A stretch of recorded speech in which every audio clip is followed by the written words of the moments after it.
And how do you think having a case manager Talk about that. benefits? So when I came onto this case, I had like my assumption, like once I spoke to Valentin, I kind of gave it like a, he was agreeable to expanding visits, but then he wouldn't follow through. And so all of that stuff, so kind of assessing like what his understanding was. And so I had asked Jason if you had gone over, and I don't remember what the timelines are called. What are they? Like for, ASSOP timelines. And he's like, yes, I had this conversation with Dad like 6 months ago with an interpreter. What is that real quick? Sure, just the fact that, that there are timelines associated, with these kinds of cases where, if a child has been in care, 15 out of 18 months, 18 out of 22 months, something along those lines.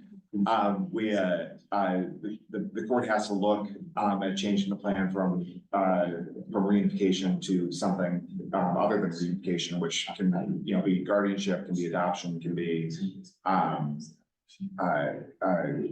ABLA, and fit and will relative or something along those lines. And so, I had gone over those timelines, with Valentin, but again, that was prior to Tony's involvement, and a lot of the answers and responses that I got was, yes, do you understand? And yes, of course, because Valentin is an incredibly agreeable guy. But then Tony got involved, and I think that the perspective changed a little bit. And so I asked Jason if we could revisit that conversation with him because, and like, looking back now, I think that he was still kind of seeing me as part of the system and he was just being agreeable with me. So he, we sat down and we went over the timelines and also like what the outcomes of this case could be to resolve it. And so what that contact would be. We had to sit down and have a heart to heart. Are you able to parent the child? Is this what you want? These are the other options. We talked about guardianship, like he definitely, was not agreeable to adoption in any way. And so like really getting him to understand that we are not here to dictate that you should parent your child and this is how it should be. It has to be something that is going to be sustainable for him, that he's going to be able to do. And we are here to move his plan forward. Whatever he decided was the best outcome for his family. And for like, for a minute, we did talk a little bit about guardianship because he was here on his own. Thankfully, his wife was able to reunite with him here in the States. And that made this like a reunification more sustainable for him. But really getting him to understand that we are not going to judge him if he says, I cannot do this. I cannot parent this child. What is my other option? And really getting him comfortable and not feeling guilt about our judgment because we're not here to judge. We're here to move your case forward. Ultimately, Lucy came home. Yes. Can you tell us, Valentin, a little bit about Lucy? Does she have a lot of personality? Yes. Yeah. I think I've only briefly talked with these folks, but from what I can tell, she is a very strong-willed, how old is she now? 5? She's about to turn 6. Okay, where in these photos, can you tell us a little bit about these photos that are up here? What was the first one? Ese fue en el cumpleaños el año pasado. That was during last year's birthday. And is she dressed as anybody? Y ella está vestida como ella. Sí, la princesita. Frozen. Yes, the princess from Frozen. Yeah. Sí. What about the second, that's you and her here? De la segunda. Ahí está usted. What about the third one? The third photo here. Ahí estábamos en familia en el acuario. Right there with the aquarium and the family together. And is that your, who else is in the photo there? Yes, ¿quién más está ahí en esa foto? Estaba mi hijo, mi niña y mi esposa. That is my son, my daughter, and my wife. And how's Lucy's Spanish? ¿Y qué tal está el español de Lucy? Oh, sabe bastante. She knows quite a bit already now. Yeah. And is there anything else that you would like to share with the court about your experience with your team here? Bueno, de aquí Well, right here, yo me sentía bien, muy bien con Juan Raúl, el abogado. I felt very good with the attorney. Y cuando cambió para, o sea, que me pusieron como yo no sé hablar inglés y teníamos muy poca comunicación, And then when it switched over, because I don't como ya lo digo speak very much English and we did not have much communication, as he already stated. por Google y entonces me la pusieron a ella y entonces ya me puse más animado, ya Yeah, estaba más, Google, but then they assigned her, and then I got, more excited about it. sí, ella me ayudó muchísimo. Yes, she helped me out just just a whole lot. A la vez que ella entró, ya el caso cambió, ya yo me sentía más confortable, mejor. Since she came in, the case changed. I felt much more comfortable. I felt better. And thank you. And do you guys have anything else to add or anything about this commission to I hear? want to say something about Lucy. Oh, yeah, please. The first weekend that Lucy had with them, I made myself available to translate for them if they needed to call me if they were not understanding her. And the first day that we did it, she she was crying, she wanted something specific and they just were not understanding her. And so they called me and put her on speaker and I was talking to her. And the next day, she was having trouble and she's like, call that lady. She's like, call her. She caught on very And how old is she then? She was like, I think she was four, yeah. Does anybody have any questions or anything they'd like to say? I just really, I'm having trouble getting past, and I know I should not be having trouble with this, but I cannot understand how there can be a DHS caseworker in this case that did not speak Spanish. And was not culturally appropriate for this case. How the judge could find that there were reasonable efforts that were made if that was the circumstance. And we were just talking about that because I'm based out of Klamath Falls and we have a dedicated Spanish speaker in Klamath Falls.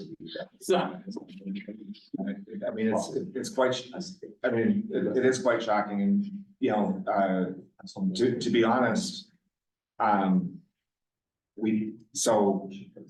think that Tony was a great go-between. I mean, I think what the reality of the situation is that sometimes DHS will rely somewhat on the PCRP case managers to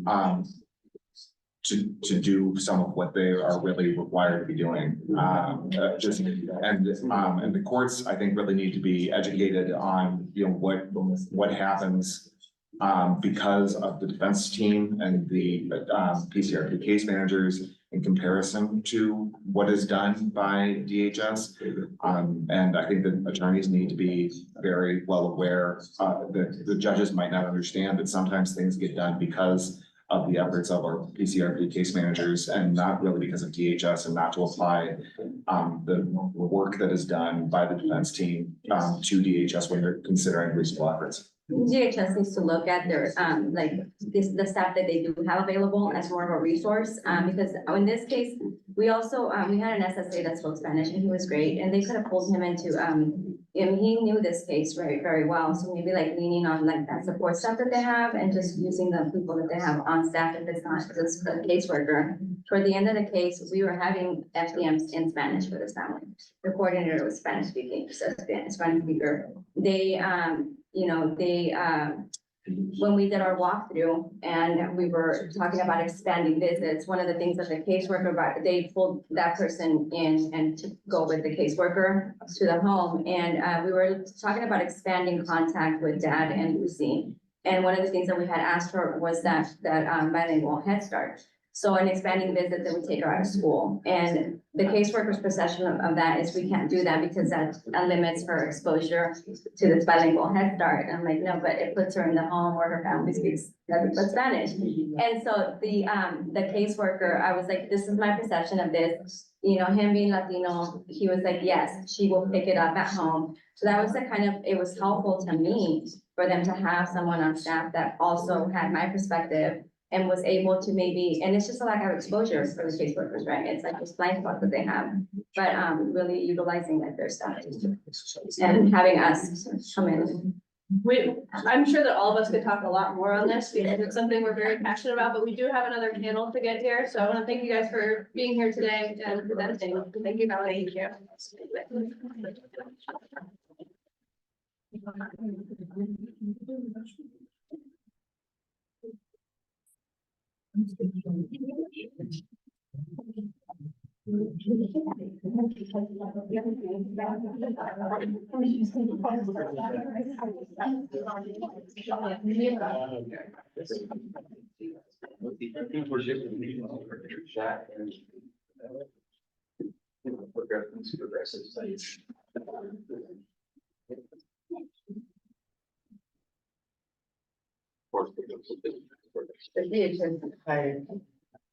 Oh, we have one more panelist who's here virtual. Yeah, there you go, I'm spreading.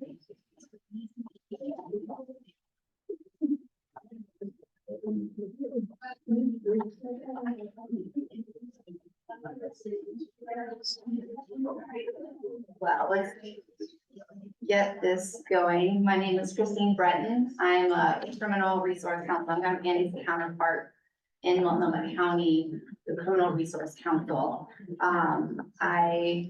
We have a panel here today of the heads of the three major contractors in Multnomah County, Metropolitan Public Defenders, Multnomah Defenders Incorporated, and the Portland Defense Consortium. Full disclosure, I've worked at two of these organizations, I'm from the OPDC, and two of these attorneys have been my direct supervisors in the past. And it's our hope that they will be able to give you all some perspective of their practice here in Multnomah County specifically, and give you all their impressions on areas of urgency or priority that they hope that you will focus on in your tenure on the commission. So first, I'd like to give each an opportunity to give a short introduction of themselves before we get going. To start, John, sorry, here on the left. Good afternoon, commissioners and Chair Nash. My name is John Sarr. I'm an attorney. I'm the administrator of the Portland Defense Consortium. We handle a large amount of major felonies and homicide cases here in Multnomah County. I'm not only the administrator, I also take pretty much a full caseload.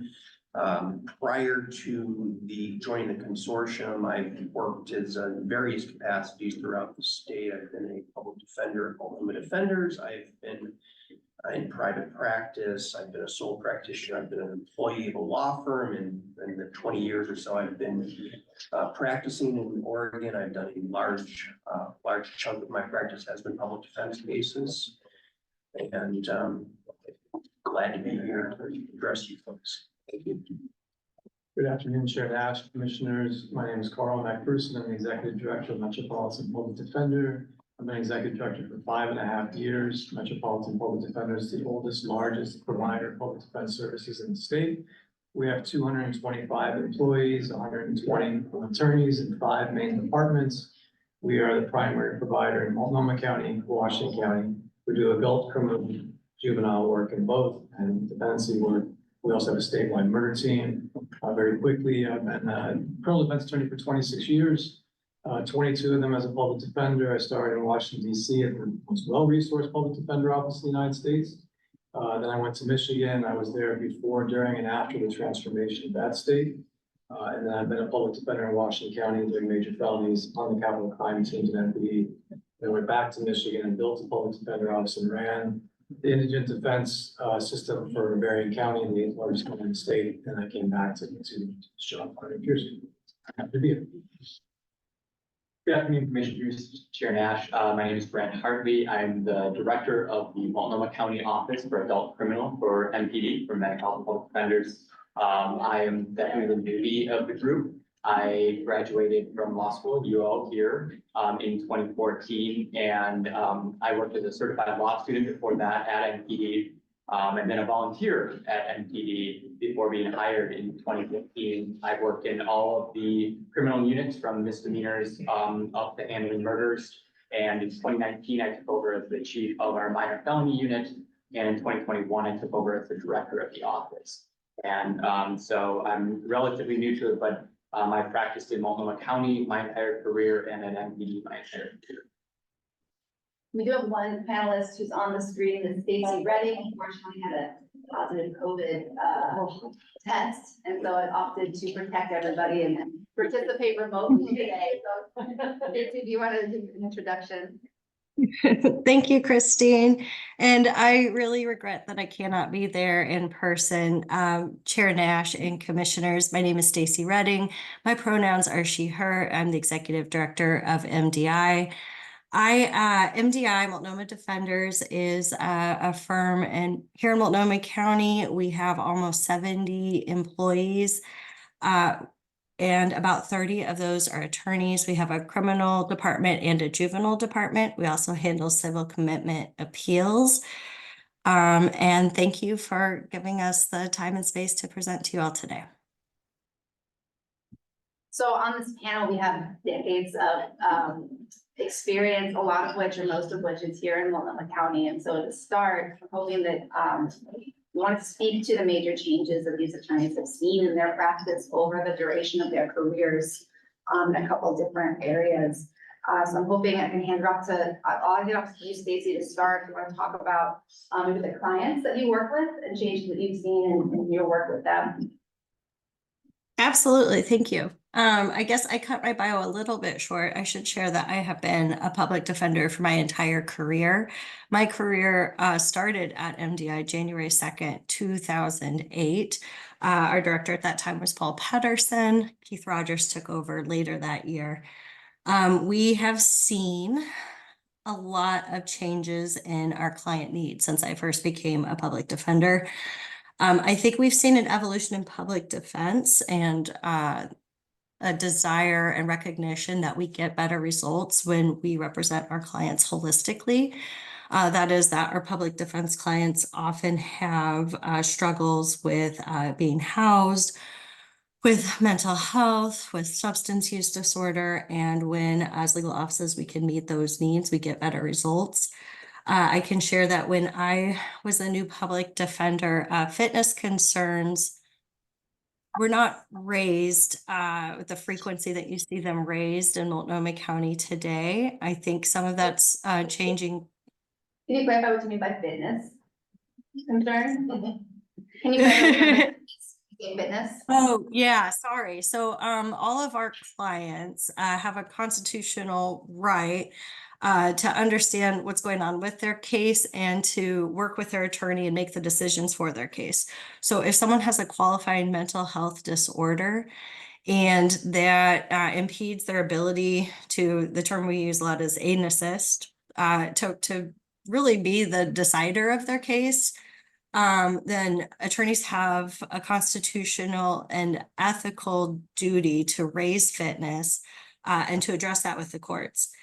And I can say so I actually, so when I first became an attorney in Multnomah County, if an attorney had fitness concerns, they were raised sort of ad hoc with various judges. And my sense of things was just we did not have as many intense like mental health needs in our clients then in 2008 that we've seen in the last like 6 years or so. So we have to raise fitness concerns. Multnomah County actually created a special docket just to address fitness concerns, and we've seen that docket grow and expand over the years. It's now 1.5, sometimes 2 days of attorney work, just staffing aid and assist cases. Judge Nan Waller has she runs that docket, and she really does a lot of work in advocacy to try to improve mental health resources for our clients, but just the workload there for our attorneys has really grown and changed. I personally was the attorney for my office for the aid and assist docket for 2.5 years. And so I've seen just the number of our clients with acute mental health symptoms grow, and then also just the prosecution, our caseloads on that docket have grown over time. Also, expectations for mitigation on every case have changed. I was starting to handle felonies around 2010, 2011. And I will say it was not uncommon to resolve lower level felonies. With small mitigation packages. I would say the norm now is that a lot of evaluations are sort of expected by prosecutors. A drug and alcohol evaluation called an ASAM, the American Society of Addiction Medicine. LSCMIs, level of service case management inventories, just mental health evaluations. So our mitigation workup on our cases has really grown since I first became an attorney and first started handling felony cases. Our use of case managers and social workers has grown, and that's been a great thing. We get much better results for our clients when they are connected to services, when they are connected to treatment, to housing, when they can get culturally competent care. And that's work that we're doing a lot more in our offices now than we were doing when I first became the defender. And it's a good thing, but it's a huge increase in workload.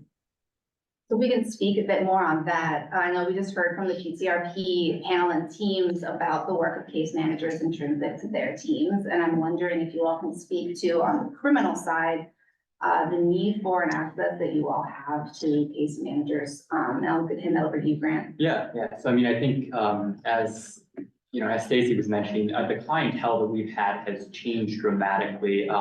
There's actually a study that was done about the houselessness population in Portland. And when I started, as I said, I started in paid capacity at MPD in 2015. And between 2015 and 2023, it increased 65% in Portland.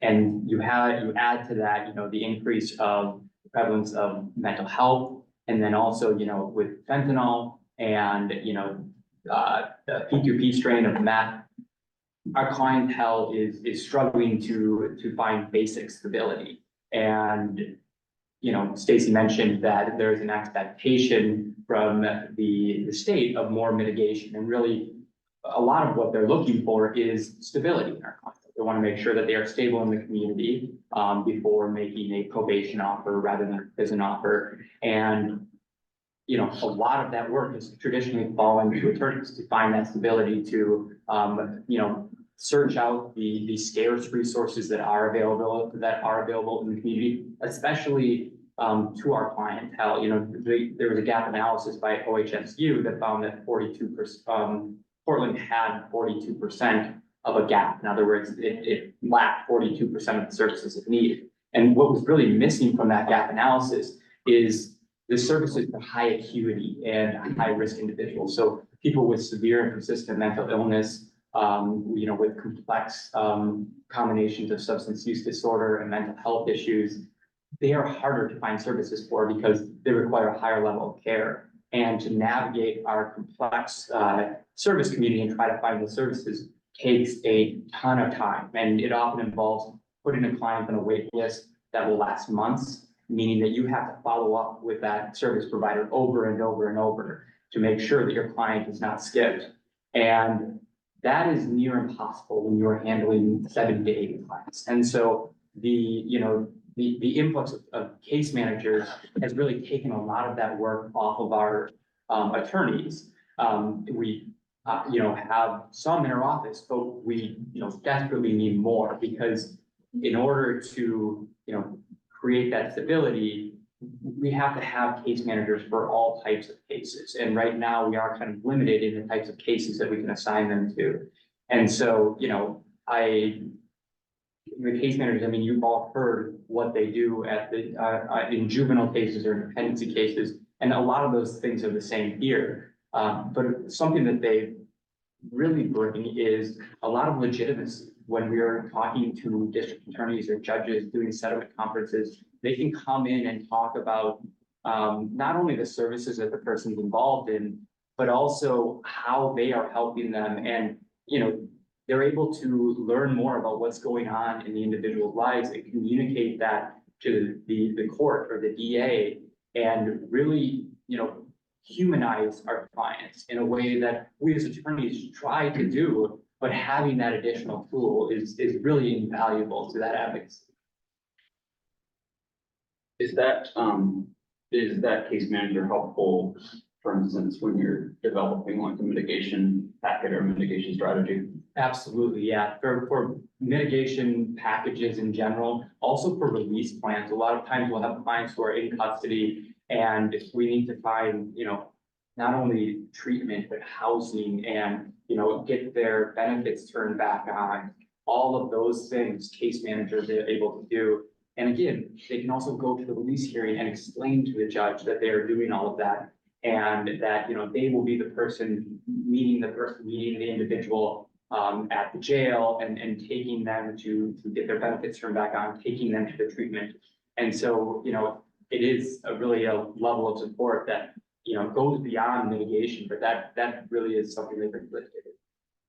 Where do you recruit for case managers? I think it depends, but some of our case managers are funded through the county and through that, we've done a partnership with an organization called Partners for Justice. They're a national organization that specializes in placing individuals in public defense offices.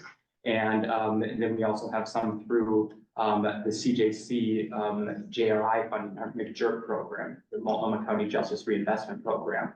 And those, we did recruitment ourselves for. And so, we have a strong recruitment team. And so, it's really just kind of putting the word out and trying to find, where possible, individuals who have lived experience or who come from diverse backgrounds so that, they can create that connection with our clients that we just won't be able to. Just to clarify, it sounds like the case managers that you have for your criminal cases, those are funded from external funds. They don't come from the OPDC funding that you contract for. Yeah, that's correct. Yeah, we have funding that we've gotten through advocacy, frankly, to the Criminal Justice Commission and to the local McJerk team, advocating for the need for defense-based social workers. And then also working with the county to enter into this agreement for the Partners for Justice as well. And so we don't currently have any that are provided from the Oregon Public Defense Commission. Can I ask a question about that? Am I correct that you don't have caseworkers in Washington? We do have 3 case managers in Washington County because as a union office and knowing the need for case managers, we made the decision that we had to use some of the funds from OPDC to hire case managers in Washington County because it was just simply patently unfair not to have. And before you did that, did you see a difference in how you were able to represent clients in the 2 counties? Yes, I mean, it's similar to the differences between PCRP and non-PCRP. PCRP clients are getting a higher quality representation, it's just a fact, because the increased resources. So yes, the clients that had access to case management services in Multnomah County were getting a higher level of representation because their needs are being met in ways that our clients in Washington County were not. And because their lawyers had more time to work on the law? Yeah, absolutely, yes, because it does free up more time. But I want to add this as well, real quick, is I think there's become an expectation, that's the understanding that I've heard from our attorneys, that the court has kind of an expectation now, when we go in for a release hearing, that one of our case managers is going to be there to kind of explain what that release plan looks like and why it's going to be effective. So that is detrimental to the client that doesn't have a case manager, because I'm going to presume for the sake of argument that they're not as well positioned to receive that release if they don't have that service. And we've actually just recently had a situation where, a judge was considering the set over sentencing case, meaning that the person could enter the guilty plea, get set over sentencing for a certain period of time and requiring the individual to do certain things during that time. And then if they came back and they did them, the case was dismissed. The individual hadn't completed those things. And at sentencing, the judge said, you can get a case manager on this and help this person through it. I will extend that and allow them to still continue through. And so, that's a client who directly benefited from having a case manager, great access to it. I have a question. So hearing about the fitness doc and how that essentially has exploded in terms of just growth, and hearing what you all have said now, with the implementation of HB 4002, how is this going to impact that? And what are the things that we as commissioners, we need to know and prepare for now to try to absorb some of the strain onto the system. Yeah, I mean, I can speak that I was just checking, I don't know if Stacy wanted to jump in, but. Somebody else, what are you gonna say? Yeah, no, I think, you know, what we're going to have with, 4,002 is a significant influx of people into the system. And whenever you have that, especially the high acuity, you know, the thing I like to say is, you know, the individuals that sort of were the catalyst for the discussion around, 110, around 4,002 are, you know, the folks who are living in Old Town on the street, who are, you know, struggling day to day, living on the sidewalk, using fentanyl multiple times per day. And, you know, when those people enter into the system, if they do get a public defender, there are likely to be competency issues. And so then we are going to have this new, very low level, misdemeanor, and we're gonna have all of these additional cases that frankly, these individuals should be getting treatment in the community with services that we lack. But instead, they're going to be placed on this docket and, you know, either held in jail, depending on the severity of the charge or what's going on, or, you know, put into the community with no real services. And so, you know, I think it's going to dramatically expand that docket and you know, and frankly, really affect the limited case management resources that we have. So how should we prepare? Well, more case managers. I mean, I think that is a very important thing that I hope the commission is taking away, both from hearing from, you know, the PCRP programs, but also in the criminal is, you know, we were able to get these case managers through the grants, and part of the hope of that was that we could demonstrate the utility of them. And I think we've done that both hopefully to this commission, but also to the court and, you know, and to the extent we can to the public, because, yeah, they are absolutely essential to our jobs. Hi, this is Commissioner Harris speaking for the record. I know I'm supposed to say that. I got a question for Mr. Starr and then for Grant as well. John, you may or may not know the complete answer to this, but do many of your folks in your consortium request funding for case managers? Do you know how often that happens, or is there a case type, or can you tell us anything? Well, there needs to be some sort of, because of our structure, we are a group of small law firms and solo practitioners. It's harder to embed somebody in our structure, but it's something that has been talked about quite a bit, and it's definitely something that we are trying to, of course. I think it's a problem that's going to get worse should the provision of Measure 337 that gets rid of the consortia ability to contract with the state for services. And if we go into kind of a panel situation where there's a number of sole practitioners, it's going to have to be something that we're going to have to be able to locate individuals who can work as case managers and work around potential conflicts. So it's both case managers and social workers are things that we would like to add into a consortia structure should we continue as we have been, or find a way to transition into the panel. So if you, let's say the consortium did not hire somebody probably to do that, but you do have the ability, I think, to do independent contracting and ask for funding for case management on a criminal case, is that right? Executive Director? So currently what's available is, people can ask for, like hourly, they can fill out a pre-authorized expense request and ask to hire a social worker for hourly. I think there's pretty limited resources available under that model, but that is available to us. And then as, our government relations manager, Lisa Taylor, is going to talk about later today, with the passage of House Bill 4002, the legislature did include funding for case managers in public defense. I believe that funding comes online in the beginning of July, and there's 22 positions that we could fund starting July 1 through contracts. And so those, we've been thinking a lot about what kind of contracts might be available. Certainly embedding case managers in law firms is an option, and then Our PCRP case managers work both with law firms as well as with consortiums, and I believe that we end up doing contracts with a PCRP case manager directly with the agency. And then they provide case management services within that community to smaller practices like solo firms and that sort of thing. So we're looking at what models might be available now. Yeah, and to the extent the agency can, I would definitely encourage you to let the private bar as well. How's that resource and make it readily available. Offer the same services in case appropriate instances.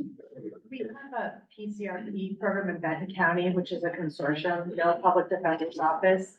And that's exactly the model. There's contracted case managers who, and then you call that case manager and say, hey, can you work on this case? So I think that that is a model that could work for consortia. Yeah, I agree for adult criminals. I agree. Yeah. Second question for Carl. Do you feel like having case managers on board, or maybe even increasing the case manager resource as has been proposed to us, 6 years no longer a 5-year plan? Do you think that would increase the number of cases your lawyers say? It depends. I think it can increase the number of cases that our attorneys are representing folks on, but it depends on what case standards are we gonna apply or comply with. Are we gonna comply with the legislatively funded Oregon project numbers or the national workload study, or are we gonna comply with the MAC that's overinflated and too high? And that, in my opinion, unethical. And Washington State Bar just last week determined that you were only gonna have 47 felonies or 120 misdemeanors a year. Our caseloads, almost every single attorney in our Multnomah County office has higher open caseloads than those right now. And that's talking about annual. But I'll give you our open caseloads right now later in the later section. So do I think case managers will help? Yes, but I'm also anticipating body worn camera. As you know, Mr. Harris from Washington County, almost every case we have there has body worn camera. Well, Multiples. right. Yeah. So that's 2 to 4 hours on average per case that you are ethically required to review. And we know from a recent study from OJRC that we had attorneys in the state that weren't even reviewing discovery. So when you think about the fact that we have that number of hours of body worn camera that has to be reviewed, and we don't have body worn camera yet in Multnomah County, and it's coming this summer and fall.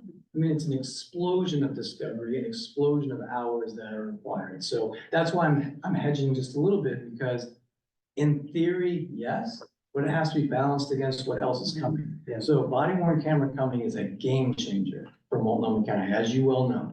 Our caseloads are lower in Washington County than they are in Multnomah because they have to be, not just because body worn camera is one example. Quick question, follow up on that. Said the state of Washington adopts some standards. Is that an open case law model or an assigned case law model for your? It is. 120 misdemeanor? It is an annual caseload. Okay, so it's sort of an appointment date. An appointment, yeah, so you can be appointed to 47 felonies per year, or 120 misdemeanors per year, or 7 murders per year, and this starts July 2025.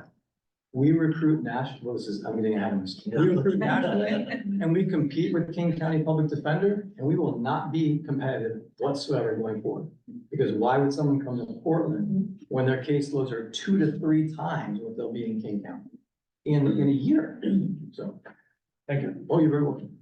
So I want to jump on one part of what you said, because we're gonna get back to a lot of. Yeah, sorry. You touched on, no, that's great. I have a lot of But, passion, I'm sorry. and I hope so.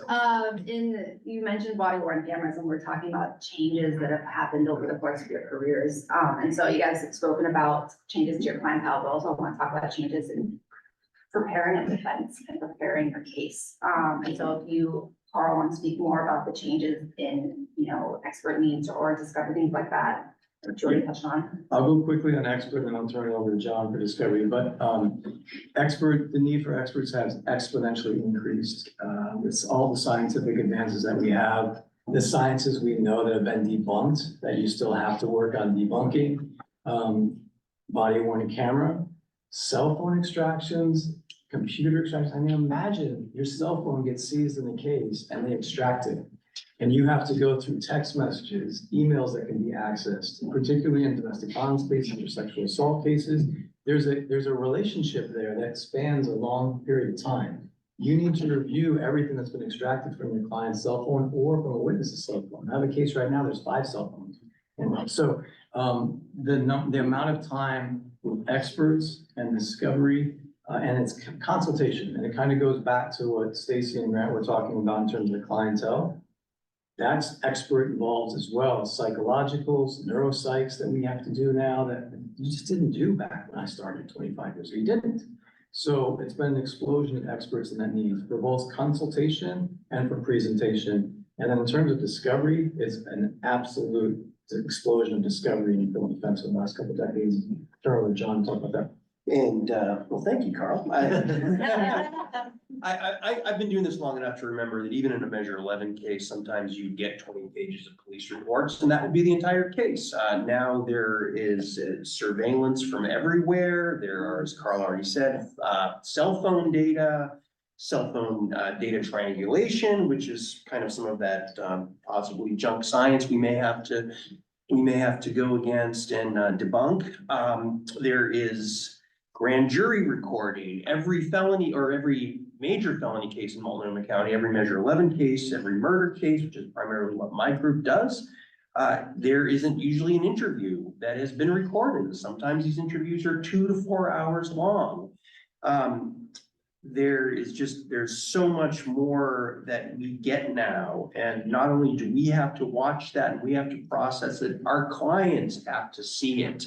And somebody has to go to the jail and show the client a 4-hour interrogation that he or she had to sit through. And if I'm not doing it, then my investigator is doing it, or if a case manager possibly is doing it, but somebody has to do it, and that takes away time from somebody's schedule. And we are in a situation where I don't think anybody feels that they have a lot of free time to do these things. And so I sometimes feel bad about asking my investigator to go to jail because it's so high in it. Also, there is going to be significant, particularly with body worn cameras, there's going to be significant additional storage technology needed. That is going to have, especially in our makeup, we have a lot of people who are solo practitioners or small offices. They're going to have to add additional data storage. That's going to have to get paid for. And in our contracts, we are required to hold on to our clients' files for 5 years by OPDC rules. But the bar, of course, mandates 10-year storage, 20 years for murder cases. In fact, that's actually supposedly 20 years after the case is completely done, the appeals are done. So that can be 30 years. So that's definitely a challenge that's not going to go away. It's going to get worse, I think. Well, in the tech, you need the technology to be able to do that and share it with your client, which sometimes, I mean, from my experience, can be quite cumbersome, especially when you go to the jail and have to have your client review videos, and you've got 2 screens, which on a laptop requires extra. I mean, it's expensive and it's a lot, and it requires a lot of thought about how to store those things and transport them and communicate them to the people that need to be communicated to. And as you know, in a small law firm, you don't have a dedicated IT person. That would be me. I'm the dedicated IT person. Thankfully, it's not me. Yeah.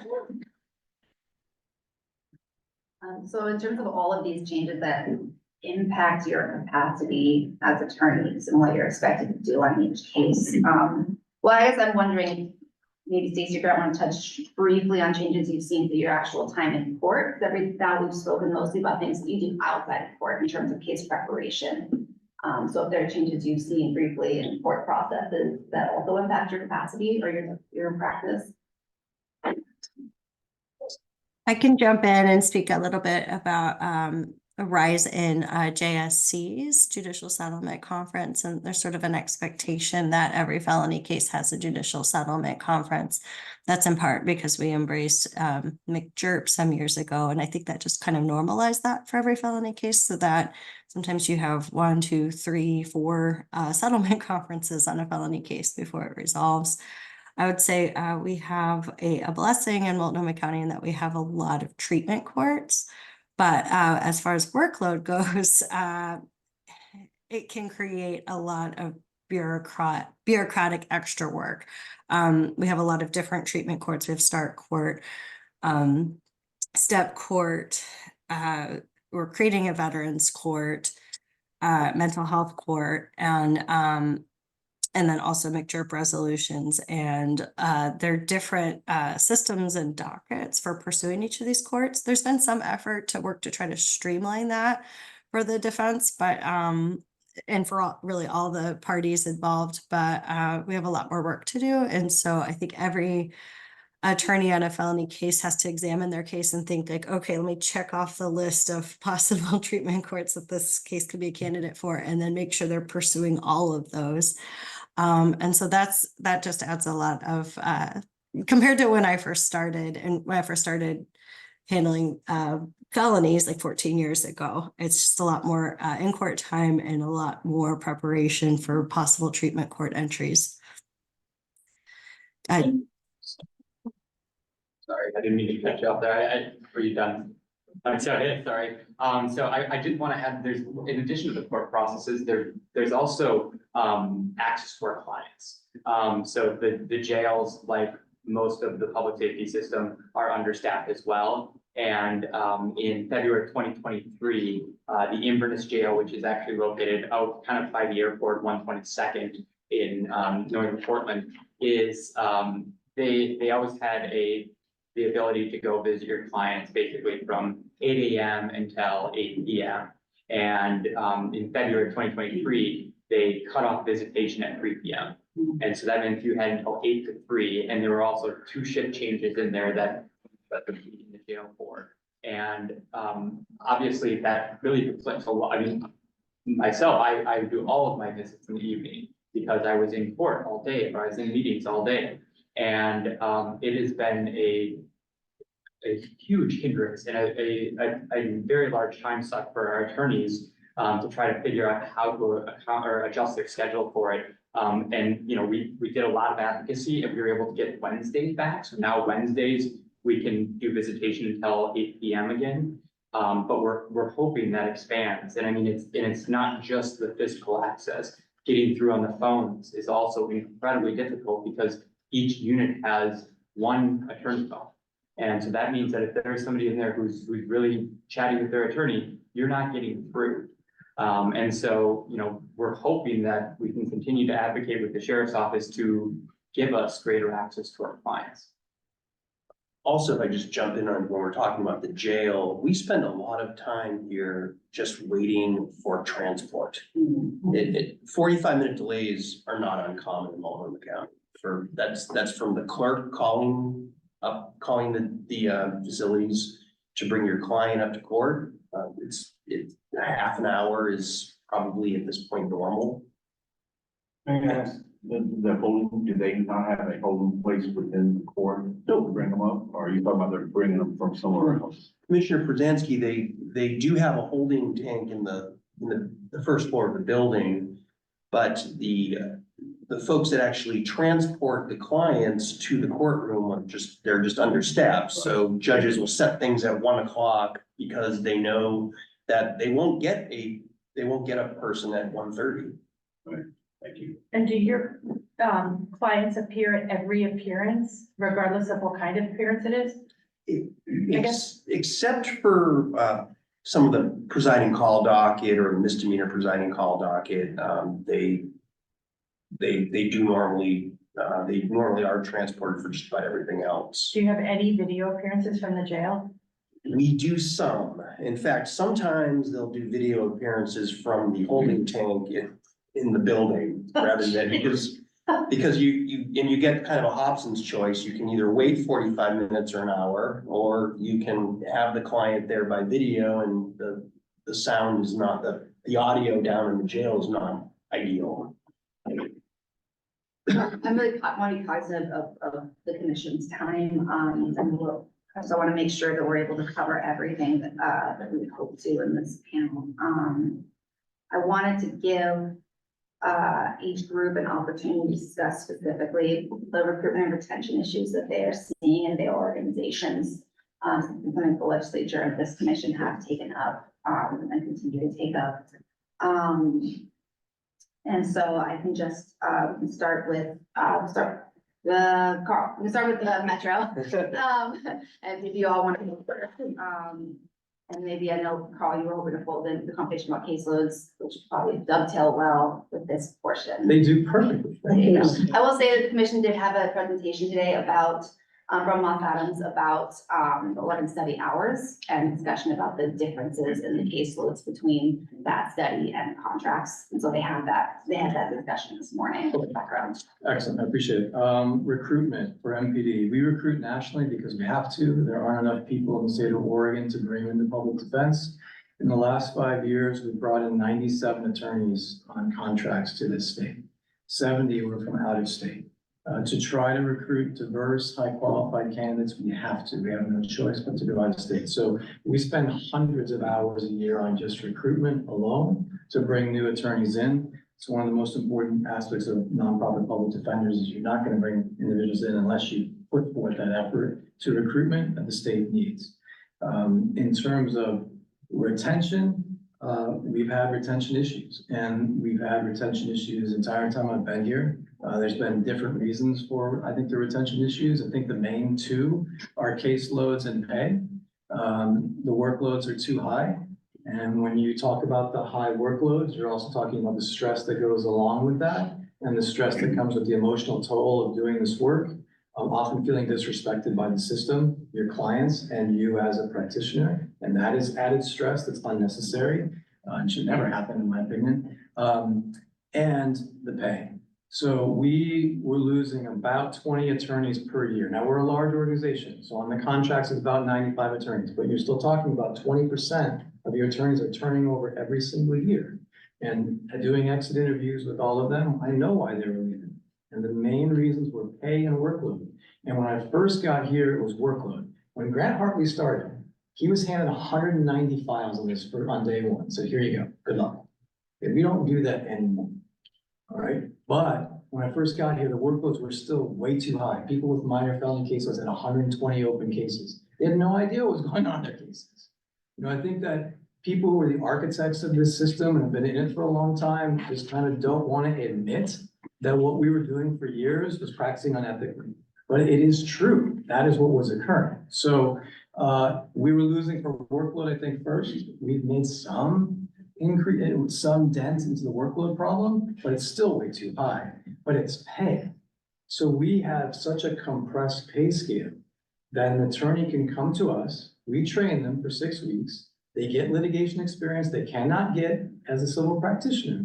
And then a civil firm comes and says, well, we're gonna give you $30,000 more. We're gonna let you work from home, and you're probably gonna work less hours with less stress. We can't compete against that. You know, the other thing that we can't compete against is the fact that the DAs in Multnomah County and Washington County are making 2 to 3 times what our attorneys are making, 2 to 3 times.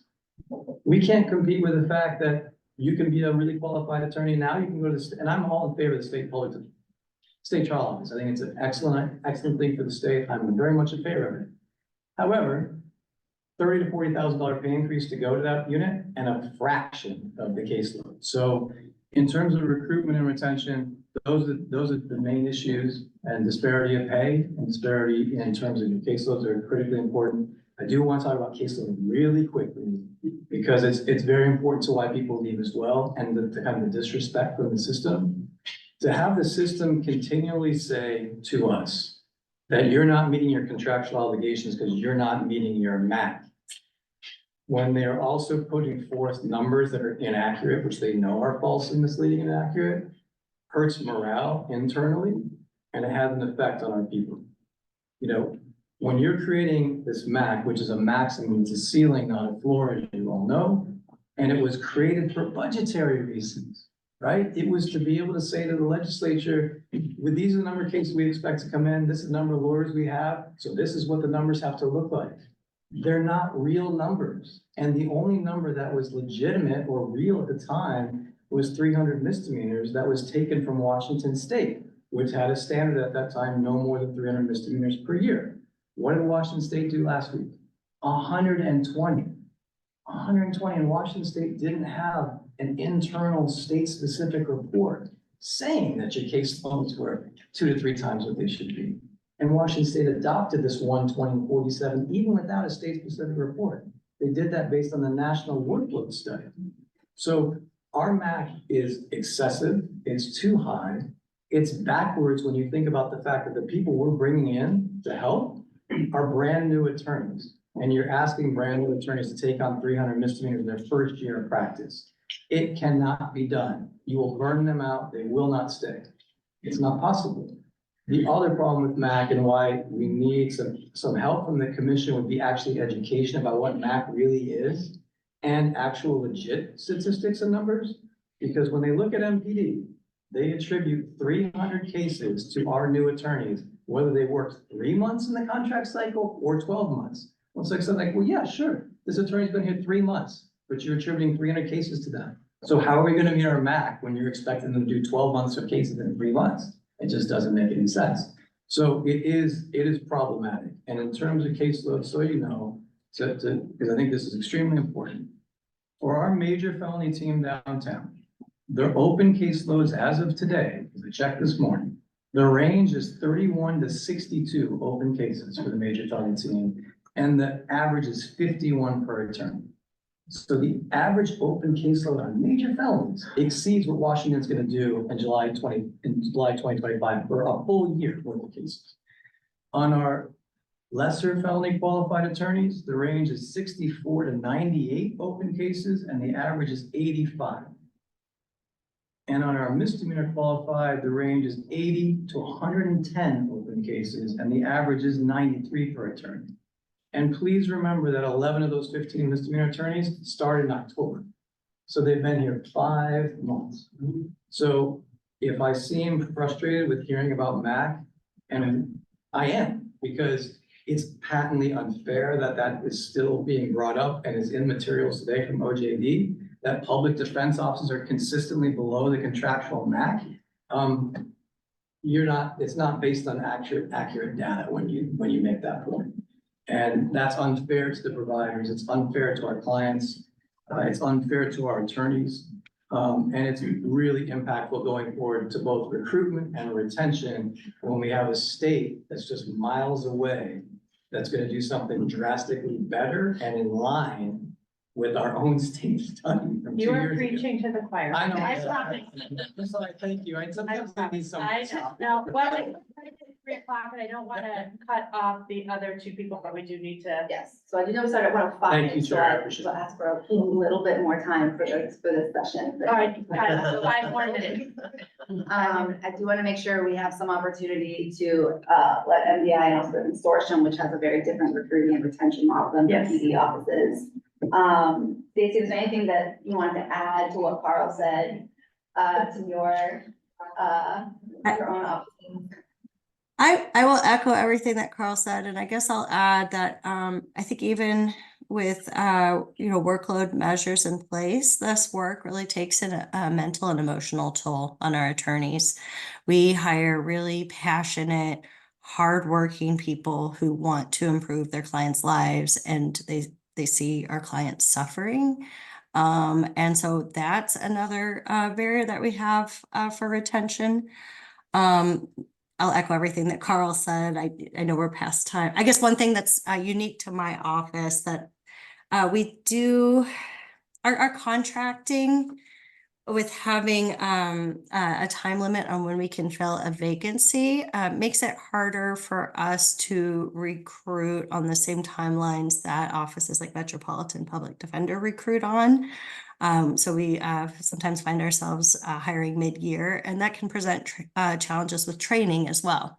I think the best model for training is when you can have a cohort of attorneys who are onboarding at the same time and learning together. You have they create kind of like a classroom collegial environment for each other. They have each other to go to. And if we're onboarding people kind of spottily throughout the year, I think it does not work as well as hiring in a cohort. So, and our contracting really necessitates that we fill those vacancies rather than leave them unfilled and then kind of plan to hire a class in the year. I recognize I'm identifying a problem here without proposing a solution, but there it is. Thank you. And John wants to speak to the consortium. Yeah, you're correct. Our model's a little bit different because we really don't have, by virtue of our contract, we don't have a need for entry-level people. So anybody who comes on to PDC, we have 15 lawyers currently. They range in experience from about 3 years to 3 decades and more. But they need to be able to do at least minor felonies. Preferably, we like people to be major felony murder certified. But that same retention problem that plagues the PD's offices is the same, that we have the same problem. And when I was a supervisor at MDI, I had a lot of folks come and go, and 3 to 5 years, they would go do something else. And those are people that, had they stayed in the system, had they stayed doing this type of work, could be taking murder cases, taking Measure 11 cases. And so when the talent leaves the PD's office, a lot of times it's lost for good. And then we're gonna have a situation where someone's gonna retire at some point. And I don't want to have a situation where that person's spot isn't replaced because we don't have anybody who's qualified.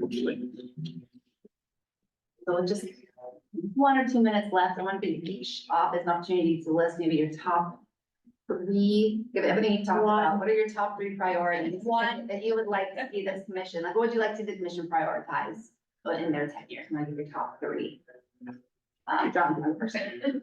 Well, Time for top 3. I know that the commission has recently approved raises for investigators. I don't think, and we hear about that all the time. I don't think that's been enough. And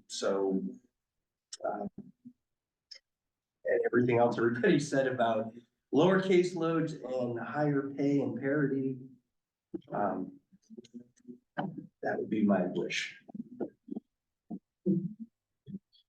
Quickly, the workload plan, adopt the workload plan consistent with Washington State and the other systems. Reduce or eliminate pay disparity and continue to support training, supervision, investigation, and add out case managers, which you're on the path to do. Grant, do you have anything else you want to add? That covers it. All right, Stacy, I'll let you finish us up. Thank with you. your- I just commend the commission, the agency for funding training and supervision and prioritizing those. I think they're incredibly important. I think it's important to fully fund investigation within public defense offices. And I do think we should work to reduce the pay disparities between public defenders and other lawyers practicing for DAs or for the state. Thank you all so much for your time. Thank you. Okay, I'm cutting the break. So, I mean, it's gonna be 3:15, so. We'll be back at 3:15. Doing great. All right. I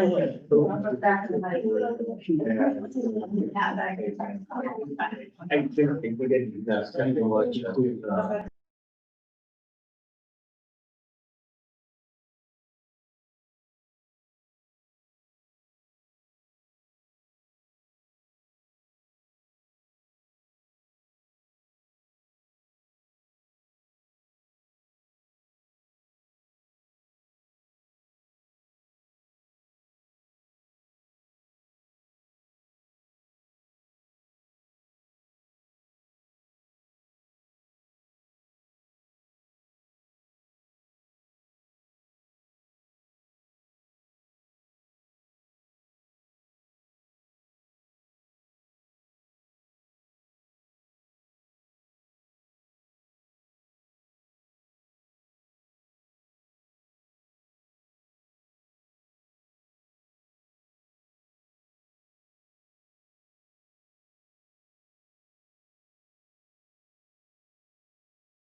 All right, welcome back after the break to the Oregon Public Defense Commission meeting. We are moving on to the update regarding the OPDC budget. Mr. Amador. Chair Nash, Mr. Buckley, Commissioners, Ralph Amador, OPDC, for the record. What you have in front of you is the month ending January 2024 budget as it stands. This one currently shows that there's a positive variance at this time. Remember, this is from January because of the way our systems are set up. Our month end close for February came after the submission of these things. What this doesn't show is any of the recent investments that were given to us in the 2024 session, because when we submitted this and did this, they weren't in existence yet. And to this time, the bill hasn't been signed anyway yet, so we don't officially have any of those additions now. So as you look at that, the general fund is showing in the first column, general fund authority, we're showing a positive variance of $0.3 million. And that's generated from other areas such as the juvenile and PCRP as it rolls up. You'll see in other funds that there's a positive variance and a negative thing there. We haven't really gone for it, and that the 17 million is basically akin to the juvenile division, where we get 40 money from. We haven't got any 40 money yet, and when we get there, I'll talk about that and PCRP stuff as well. In the exec division, which is the third one, you see a negative variance of 131,000. Same with audit performance. The executive division presents an overage in personal services due to projected cost of living and merit increases that were given to because of. And I should look perplexed. I am. Okay. But only because I can't find this and then this looks different. I'll turn around and go. It looks different than what was in the written document. It's not. I'm just looking at it wrong. All right. I'm caught up now. Thank you. Of course, I want people to understand these questions and let us know. So in the CAP division and in any of these places that have personnel, it's still showing a negative variance because the union contracts in the state gave all employees a raise and cost of living increases. And that's reflected in there's an expenditure because we weren't given the money from the salary pot until the 2024 session. Once we're awarded that money, when the bills go through, then of course it'll show a different story, which is very, very positive going forward. The appellate division is on track. It's again, the same instance there. Audit trial division is it's in the same boat.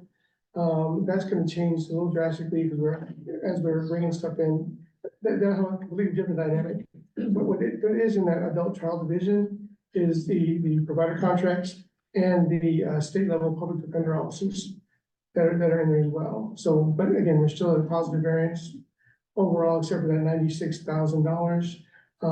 Again, that'll look a lot different because we're going to make big infusion of capital and staff into that area. Juvenile trial division showing a variance of an overage. That's a positive variance of 2.06 million. Yeah, sorry. And that's basically because we recover 4 refunds and switch them over. It shows that there's availability there. That's what the 4.3 million is right there. But we'll switch over in other funds. We get 40 money over to us, so we are able to bring it back to the follow-up very small. Can I ask a question? Yes, ma'am. So if I'm looking at adult trial division, why is there such a jump from the 9.7 to 13 and then down to 10.9? So,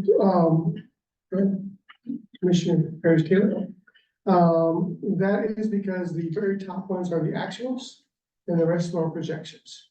So when you see like the actual ones as are going on, so if you look at the adult trial, you'll see 9 million there in July. That was what the actual numbers were.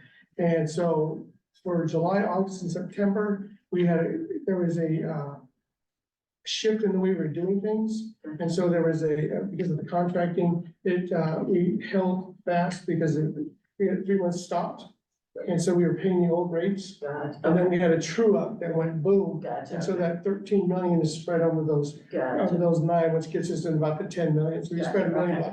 But that's when that's when the statewide trial division came on board too, right? October, September, October.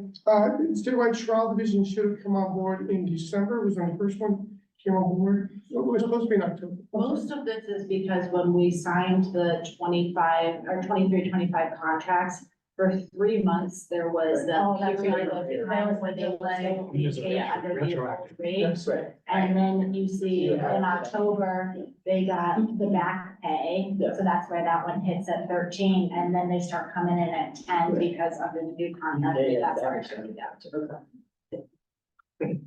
But just the state trial money is in here as well.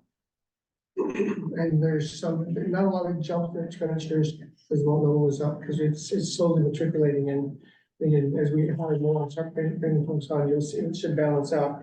It shouldn't be that drastic, because we're hires could use the money. If there's no more questions on this page, we'll move on to the next one.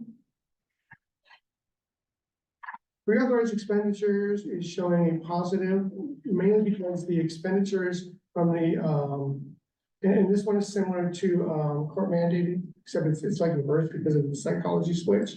Some things are, if you look at pre-authorized expenditures and court mandated expenditures, there's some charges that hit one that we have to switch over, which is a court mandated psychology stuff that is coded one way, and we have to switch it over so they balance it over. So at that perspective, we're trying to get people to hit the right area, and hopefully in time it will.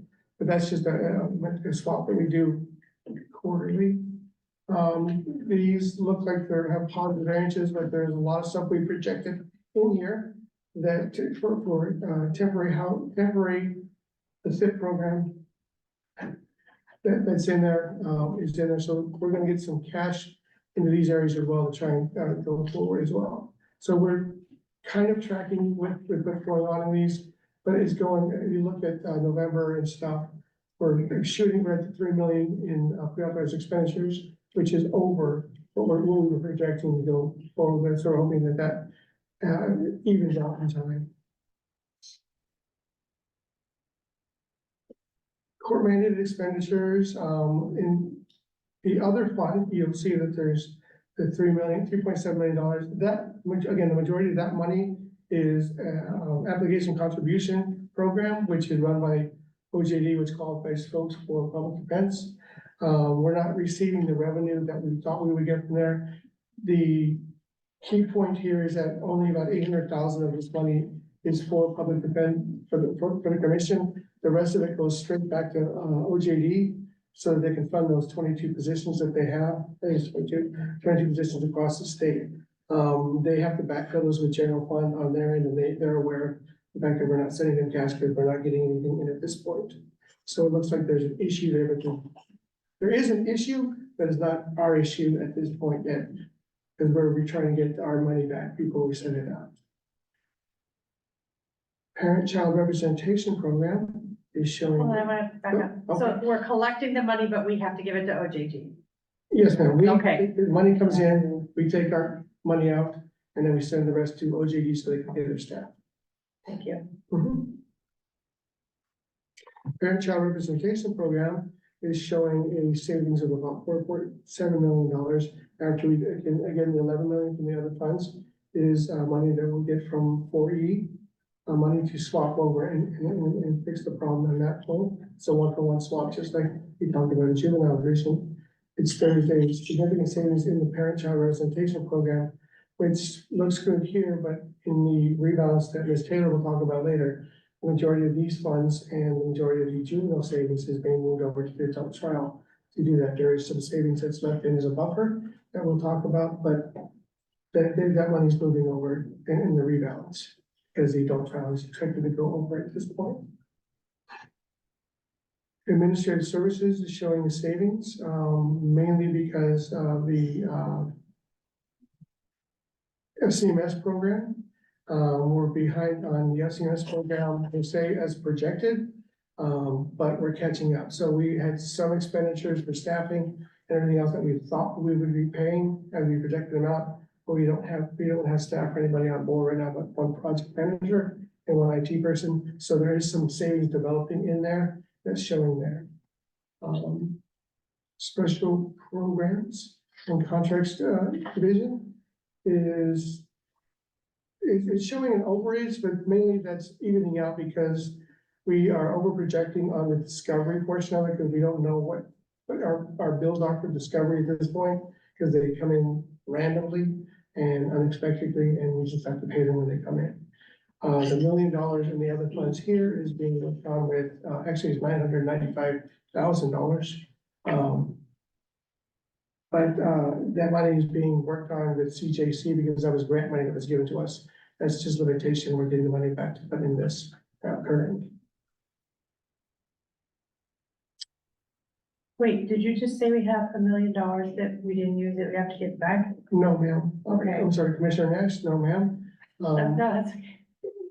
We have $1 million in limitation that was given to us. We had a contract, an agreement with the CJC for $990,000 of grant money to do some stuff.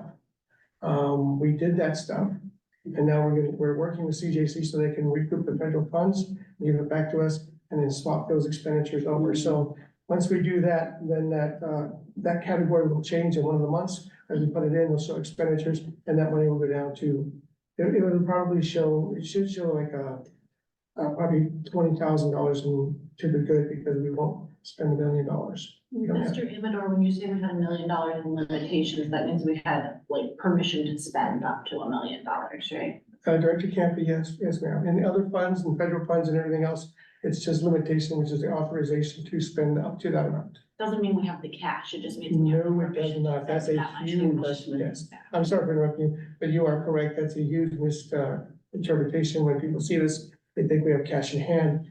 And it is when we, in all these other fund areas, we don't necessarily have cash in hand.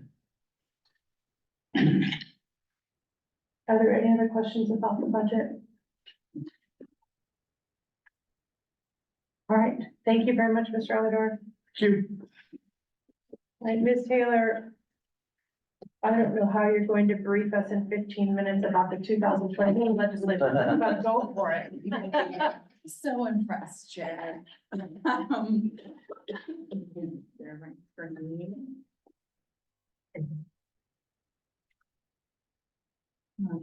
Great. My name is Lisa Taylor, Government Relations Manager, and I'm going to present about the 2024 legislative session. I'm going to breeze through some of this. So if you have questions, if you're having interest, please just stop me and I will go into more detail. This presentations, we're first going to go over the budget and what we got versus what we requested. And then our policy, which is mainly, of course, going to focus on 4002, the recriminalization bill. So our budget asks for 2024. You should be familiar with these because we went over them last commission meeting or in January commission meeting. Again, our goals were 337 implementation, unrepresented persons, and robust administration. And all of our requests fell into those categories.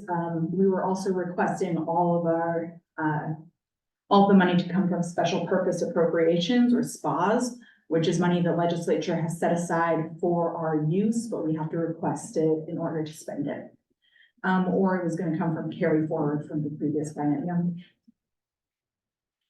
This is a look at our SPAs. We had 4 of the SPAs and how much we were using of each SPA from our requests. As you can see, we were requesting almost 14 million of the 19 million that was available.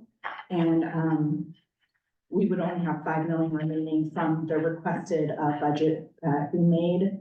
I'll show you in a later slide how that played out. So first, our main goal of the session and our top priority was the rebalance.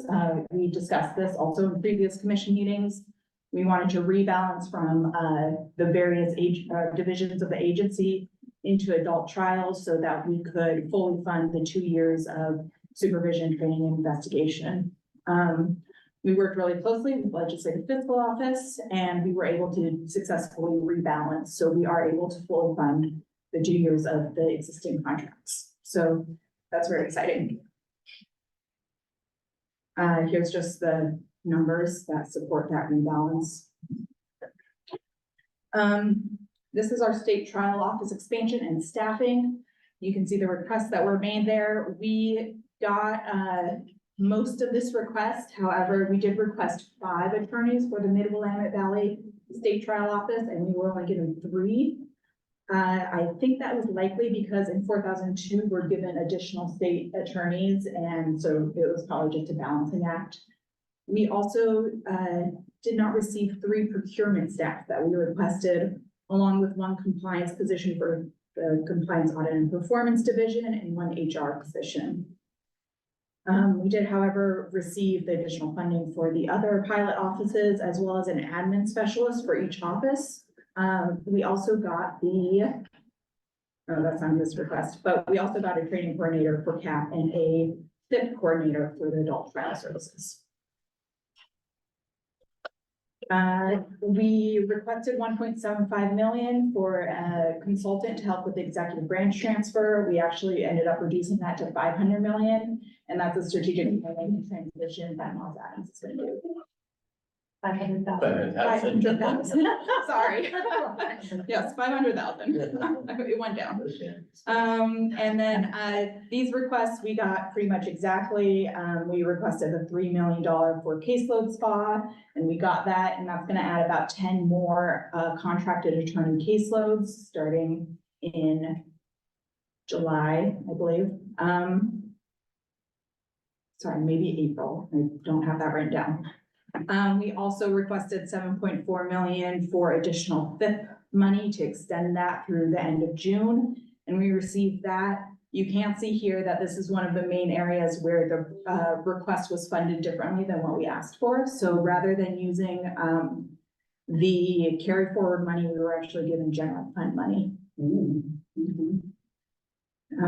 It does seem exciting, although I will say that they took all our carry forward money and reallocated it back to us. So it didn't really it was kind of a net zero. Yeah. And then this was our strategic agency staffing, again, came out of the executive branch SPA. We got some really important positions for the transition to the executive branch, mainly in IT. I think you'll be most interested in the office specialist that we're getting for the courthouse office. This is going to allow us to bring a position in to be the commission administrator. And here you can see how these budget asks actually played out in relation to our SPA. We were given a lot more general fund money than we expected. And so we actually ended up only using $9.2 million from our SPAs. Which means we have $9.9 million remaining in those SPAs, which we could come back in May or September to request from the legislature. And these are things we'll be discussing at the next meeting about how we want to make those requests.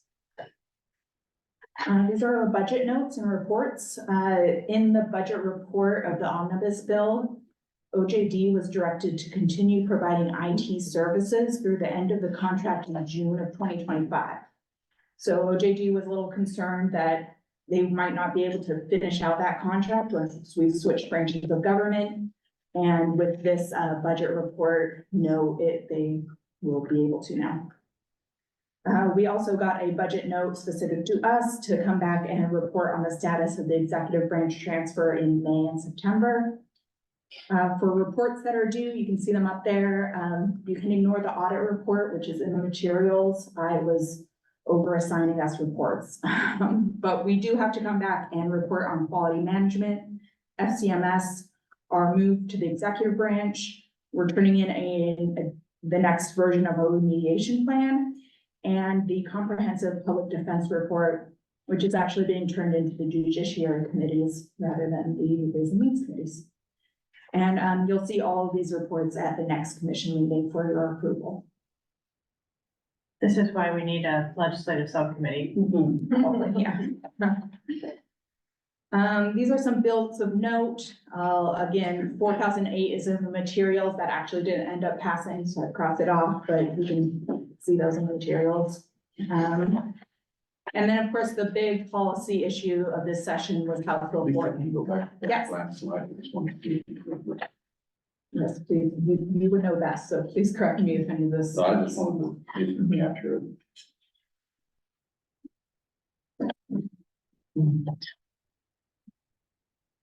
Thank you. Yeah, no problem.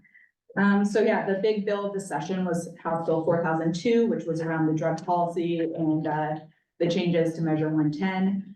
I've broken out sections here that are gonna impact public defense the most. It really breaks down into delivery, which is the return to the Boyd standard, and then the creation of a drug enforcement misdemeanor, which is recriminalizing the possession of small amounts of controlled substances.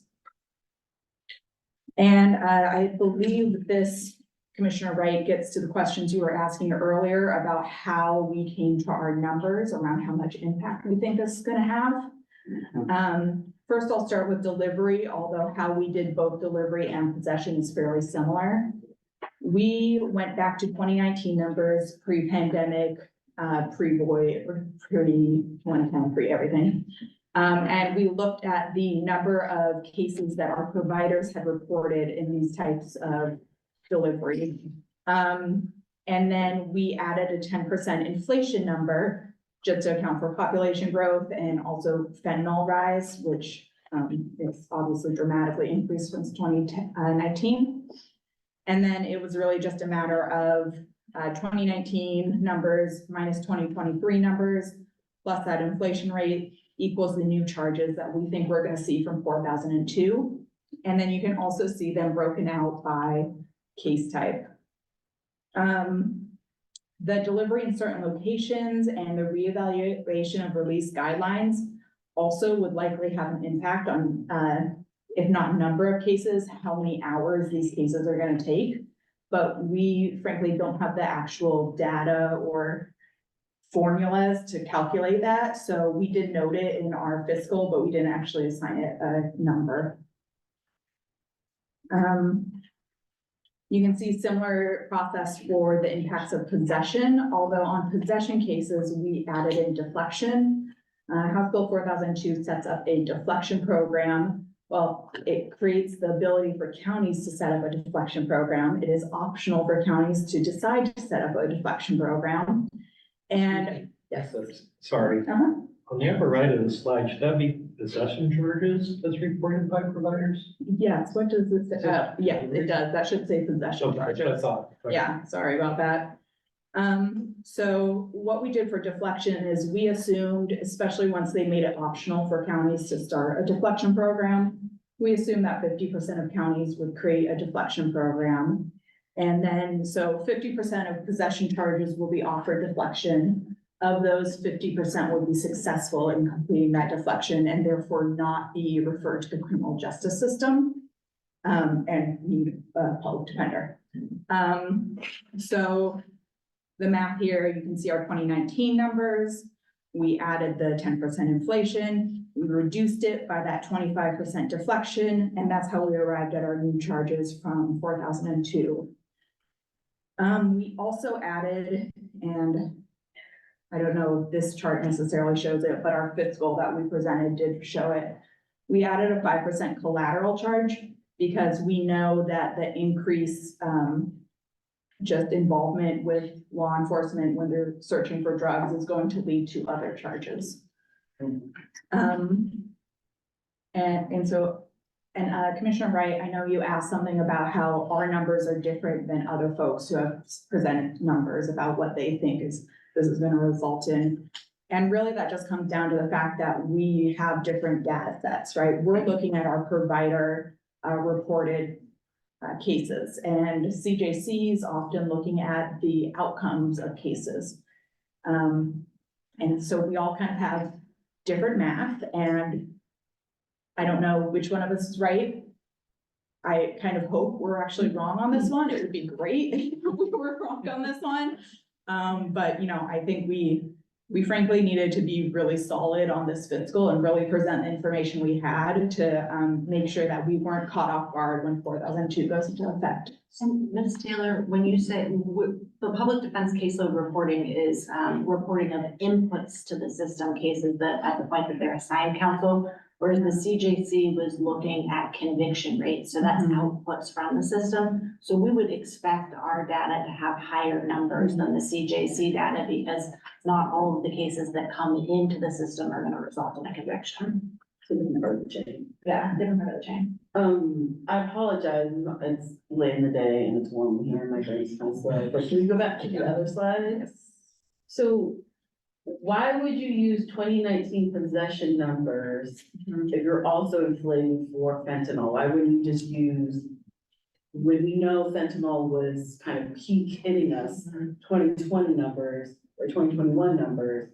Because they decriminal or reduced criminalization for the 2019 or prior to one event. And the pandemic. And the pandemic. Before one. Yeah. Sorry, just No, answer instead of.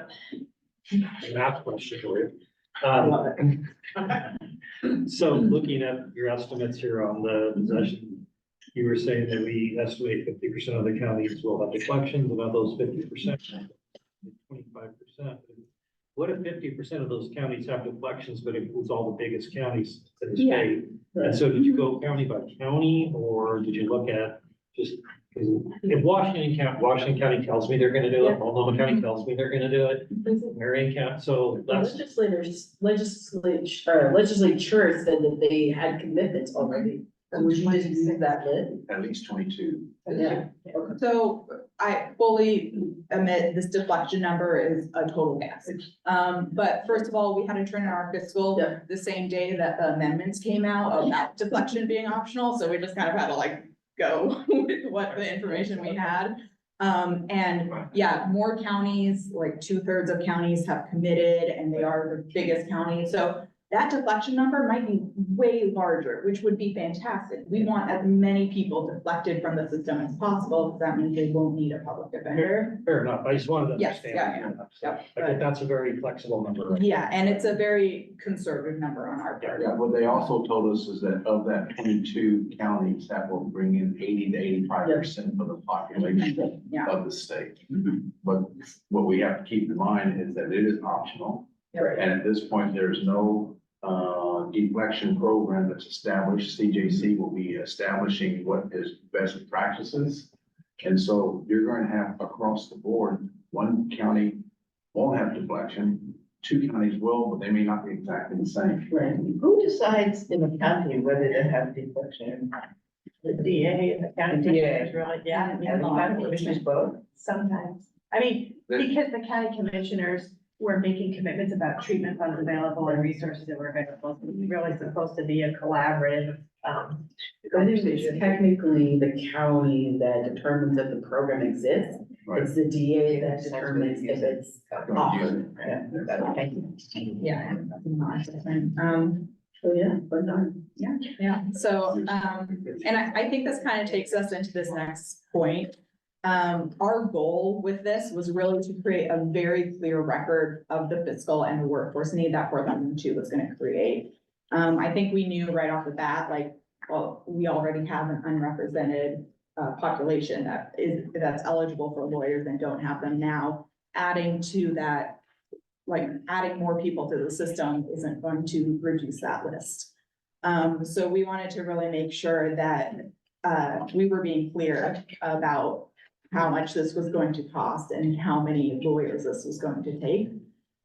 Chair Nash testified twice about the workforce impacts to the committee. We sent letters to the committee chair, and we provided a really thorough and extensive fiscal to the legislative fiscal office. And I think all of that was appreciated and heard and everything, but ultimately this kind of became a discussion that even if you were funded for the, I believe it was 38 additional MAC lawyers or 86 hourly attorneys working full-time, do those lawyers even exist and could you get them on board? So it became more of a conversation about what was reasonable, both funding wise and just person wise. I have a question about that. Is there going to be a comms strategy or plan around that narrative of like, we told you how much it was going to cost. This is what we got. This is not our fault.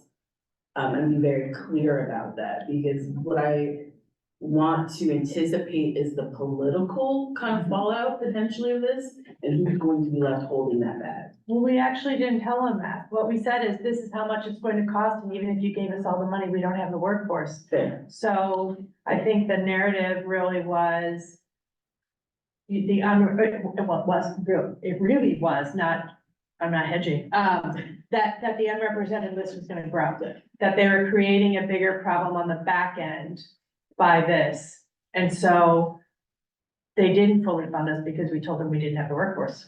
So let me just follow up on that. Lisa, correct me. I wasn't sure if we actually have a spa in place that where the state at least will be able to come in and get more money if we have the availability to hire more people. I know there was some conversation with potentially bringing in 25 more people or something. So there's no spa that was created by this bill. However, when we did access the funding for coming out of this session, because the legislature made the decision to fund us with some general fund and carryover, they left our existing spas more intact. So I think we have 9+ million that is still in spa money. And some of that is in our spa for increased caseload.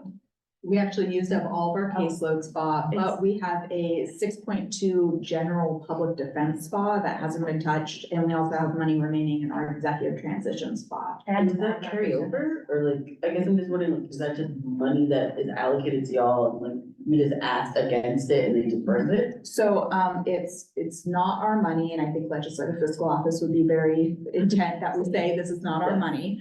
But it is money available to us to come and ask for it. It is released back to the general fund in December. That's what. So we need to ask for it before then, yeah. Commissioner Buckley might have more details if we. It just, I know we're running late, but I think this is really important that we get through this, so I'm. Okay. Go ahead.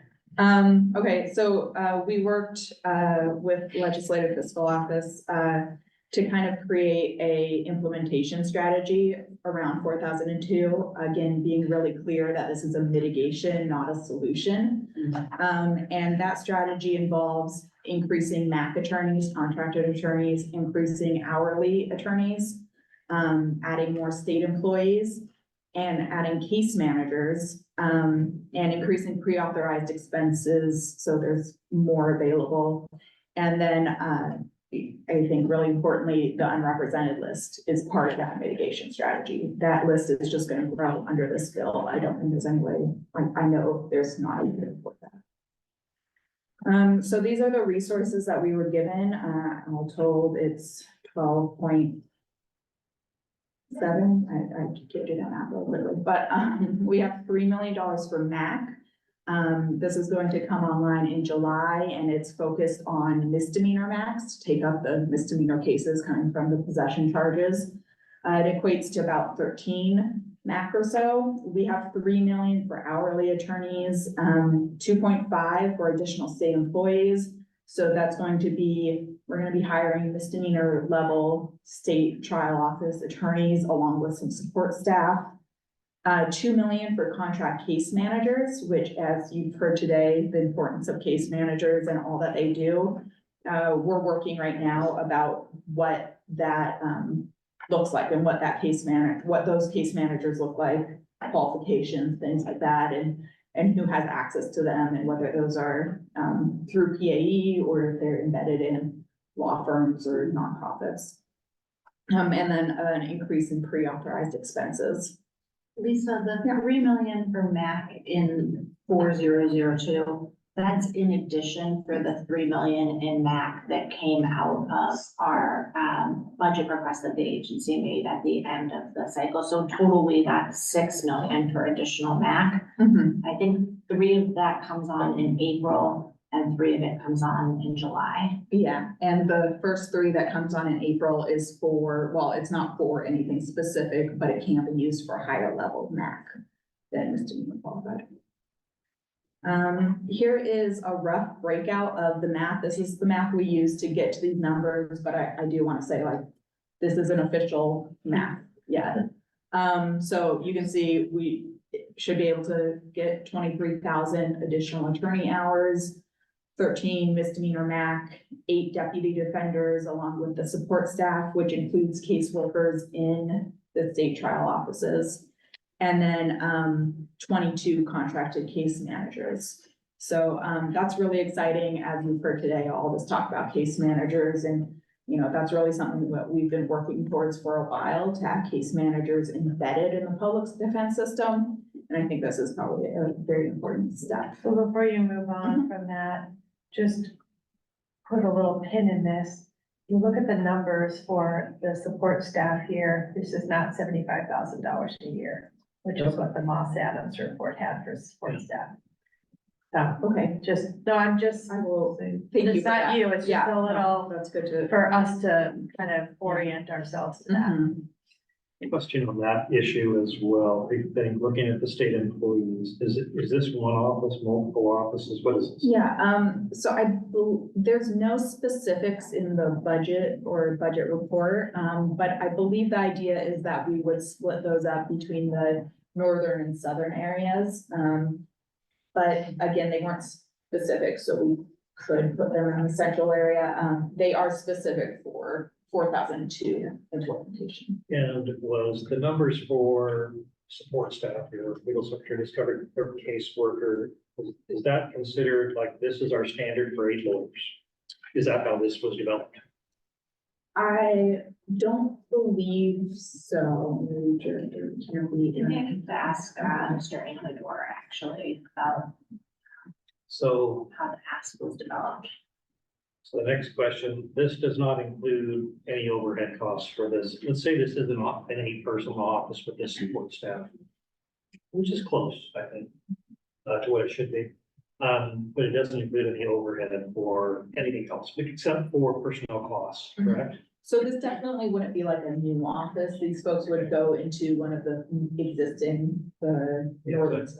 Yeah, but I'm just saying it Yes, doesn't include any other overhead costs for this, Yeah. this law firm. and to be honest, none of this actually includes overhead costs. I mean, this could result in the agency having to administer quite a few more attorneys and reauthorize expenses. Yeah. which we didn't. Excuse me. Yeah, I'm just trying to figure out what one of these offices gonna cost. Yeah, So you're talking about the state employees or the MAC? I'm talking about the state employees. It looks like there's a deputy defender, legal secretary, discovery clerk, and caseworker. This is compensation rates, right? That's, I think what you're asking. This is compensation rates. I think I see what you're saying. You're saying, okay, does that mean that a law office is gonna cost $2.5 million a year for one of our state trial offices? That's sort of what I'm asking. Sure, Amador is in a better position to answer that question than Ms. Taylor, but I will say that this is not one office. These positions are dispersed among offices, so this isn't the cost for a particular office. But Mr. Amador will speak to how we broke out the expenses. Good afternoon, Chair Nash, Commissioner Rob Amador, PDC. So, Commissioner Harris, to answer your questions, if you look at the caseworkers and discovery clerks, those were broken out to be one in each of the 3 offices that we're gonna have, because we have Salem office as well. Each one of those are there. Legal secretaries, we were trying to get a 1-to-4 type of ratio, because we were using what we had priced in the previous policy officer package as far as case support staff. So there's various numbers out there that have things out there, but we used to use a 1-to-4 ratio on legal secretaries. The deputy defenders, those again, as Mr. Taylor said, there wasn't any guidelines on who was gonna go where, but we only had 2 offices at the time. So however, the agency decided to fund those where they're at. These prices are on a yearly base. They're based on the state of Oregon compensation model. They do include the overhead for the person. Because they're established, and when I talk about that, there's money in there for a new computer, rent and stuff like that, and all of the benefits and stuff that go with a state employee for the year. I doubt it's a new computer. Okay. All right. So it looks like to me then maybe some of their offices may be understaffed because this legal secretary, 4 to 8 would be 1 to 2, not 1 to 4. So perhaps you're putting some of these secretarial positions in other offices that are understaffed. There are actually, legal secretaries already in each of the offices already. So we have a legal secretary in, Medford and in Portland. So this would be in addition to that. And then, a discovery clerk would go in to each office as well, and then a case worker. Yeah, I don't want to get too deep into it. I want to understand how these numbers developed and what they're looking at, because I'm looking a little bit forward to the cost of these state offices as well. And these numbers are great, by the way, because it shows me the personnel cost, which is 80% of all. Appreciate it. Thank you. And we just, for your own notes, we are setting up, individual, cost centers for each of the offices, so we can track those. Exactly. Thank you. Thank you. In addition to those budgeted resources, we also received $2.1 million for public defense law school clinics. These are law school clinics that the 3 Oregon law schools are going to partner with local public defender offices to provide clinical misdemeanor work. We anticipate this will serve about 60 law students total and deal with 300 to 400 misdemeanors a year total. Again, this is one-time funding, so if this is a program that next school year works really well and we think is really valuable, we'll need to come back to the legislature and ask for these funds again. Have the law schools bought into this? Yes, Yeah. yes. And we will be funding this in the future. And thank you, Commissioner Buckley, who carried the water on this and helped find an alternative resource for getting those funds to public defense. It's good, I think. So overall, it's really great because we got our rebalance approved, which was our top priority. Most of our requests were funded. And well, 4,002 is obviously not an accomplishment. We did at least plan for it, which, frankly, in the past has not happened all the time. So, we won't be caught off guard by 4,002. And while 4,002 will increase unrepresented numbers, the investment in contracted case managers specifically is a really important step that we're really excited about.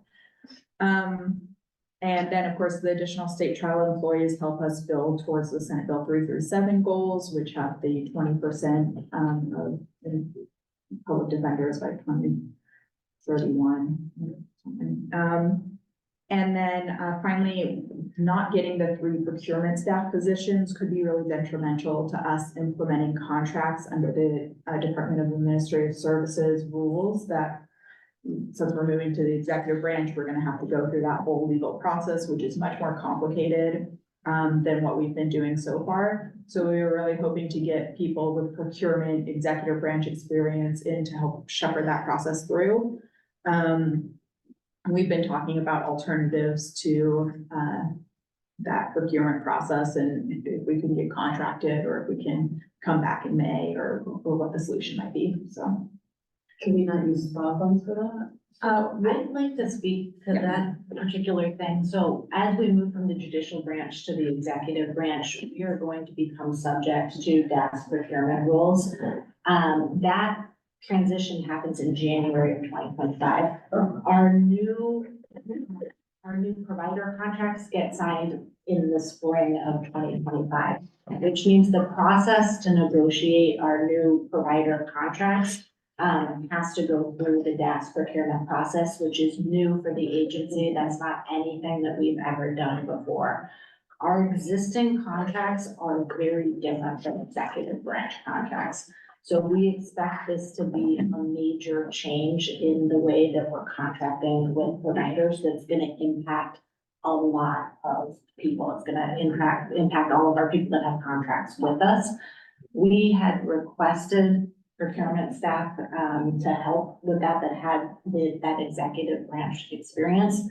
We did not receive those positions, which creates some challenges with the agency that we were not expecting.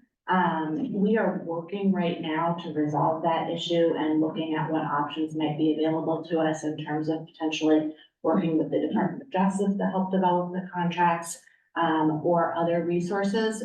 We will be back in April to talk to this commission about requests for the May emergency board and whether or not we want to access SPA funds for the transition to the executive branch to bring on procurement staff. So we're right now working through solutions for this challenge, but I will identify it for the commission as a significant risk as we are looking at provider contracts for next go around. But in the meantime, are you all preparing to send out some kind of notification to all contractors that like there's a new process, it's completely different? And I would assume there's going to be delays. I'm hoping there's not gonna be delays, but we have not come up with a communication strategy around this issue yet.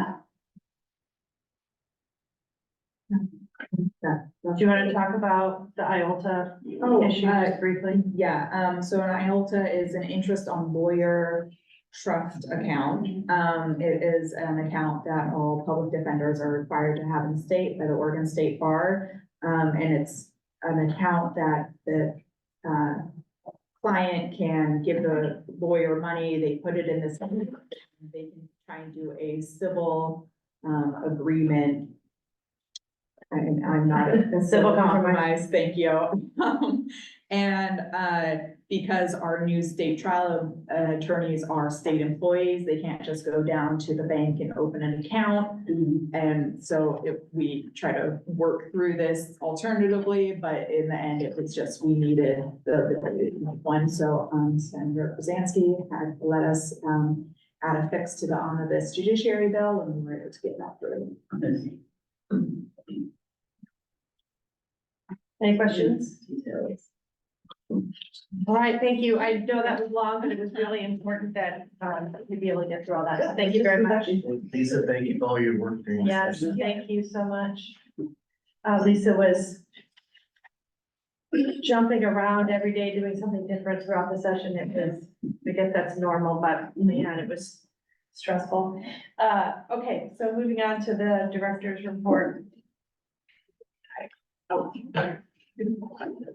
Thank you. I will try to be as brief as I can be. I think the moment is pulled up to my slide here.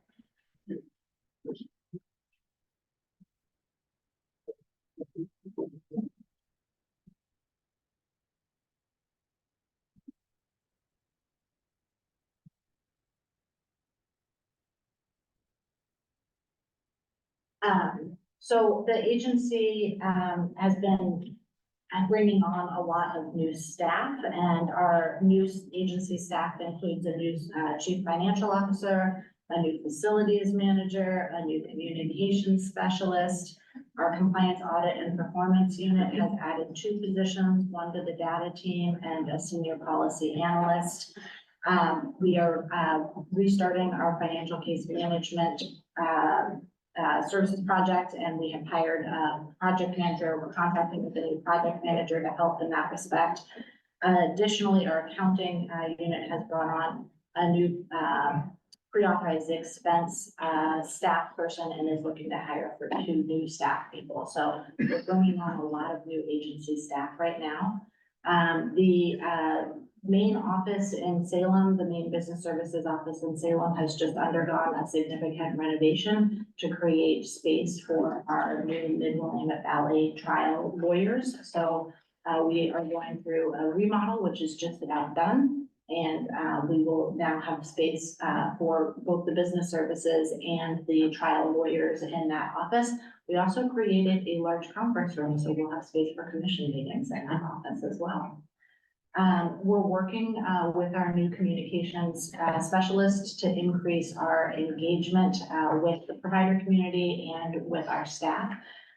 We were successful in sending out a legislative wrap-up summarizing House Bill 4002, as well as improving the quality of the information in our newsletters. So that's been an improvement. And we've just relaunched our internal newsletter so that we can be more communicative with our staff as we're going through a lot of changes, like adding new folks and renovating spaces. And so our communication specialist has been really critical in our ability to improve the way that we're sharing information with people. We are experiencing significant delays in our pre-authorized expense and accounts payable processing time. This is a huge deal because it touches basically every public defender. If they are not able to get the specialists that they need approved in a timely fashion, and that those specialists are not able to get their bills paid on time, it's just hugely detrimental to the system. We have identified the issue, and it really stems from a number of things. Our existing system for how we process this is antiquated and hugely labor intensive. Because it's hugely labor intensive, it's very susceptible to staffing shortages, which we have experienced, and we've experienced those staffing shortages for a couple of reasons. One is sort of individual. We just have staff that have been out on extended leave due to unforeseen circumstances. And then the other is systemic, and that is we have grown the number of people that are doing public defense work across the state. The commission has launched several initiatives that have been successful in increasing MAC and increasing the hourly providers, but we have not made those infrastructure investments in the agency. So we have the same number of people processing requests for pre-authorized expenses and accounts payable as we did before we added 20% of new capacity into the system. And so it really has pushed our existing system to a breaking point. We are very aware of the issue and are taking it incredibly seriously. We are hiring to try to fix the staffing issues on our end. So we have added one new PAE staff person already and are recruiting for 2 new positions. We're also evaluating our existing system. The management team is looking at the processes that we're using internally and seeing if there's an ability to streamline. And I believe that our internal auditor is also looking at our system for pre-authorized expenses. So we're looking at ways that we can streamline the existing system and create efficiencies without increasing risk. And we're trying to be more proactive in our communication strategy with providers to let them know that we're aware of the issue, what we're doing to address it. And then the other piece of what we're doing to address it is some prioritization. So we have given priority to aid and assist requests for people who have sort of the most acute needs and trying to get those pieces processed first. And so we're doing that as well. And we've been communicative with the provider community about the steps that we're taking. We're also started posting the information on our website, so people don't have to wait for us to communicate to them. They can go onto the website and look. We hope that with the new staff coming on, that we're going to be able to get this under control in the next couple of months. Then our financial case management system project update, we have relaunched this project, which is really exciting because we now have a dedicated project management staff that is working on this. They've reconvened our steering committee. They've also created focus groups to look at the different areas that this project is going to touch in terms of the financial side as well as the legal side. And they are right now working on their report to the legislature, which is due in May and will be in front of the commission in April for your review. I think that's it, my director. Thank you.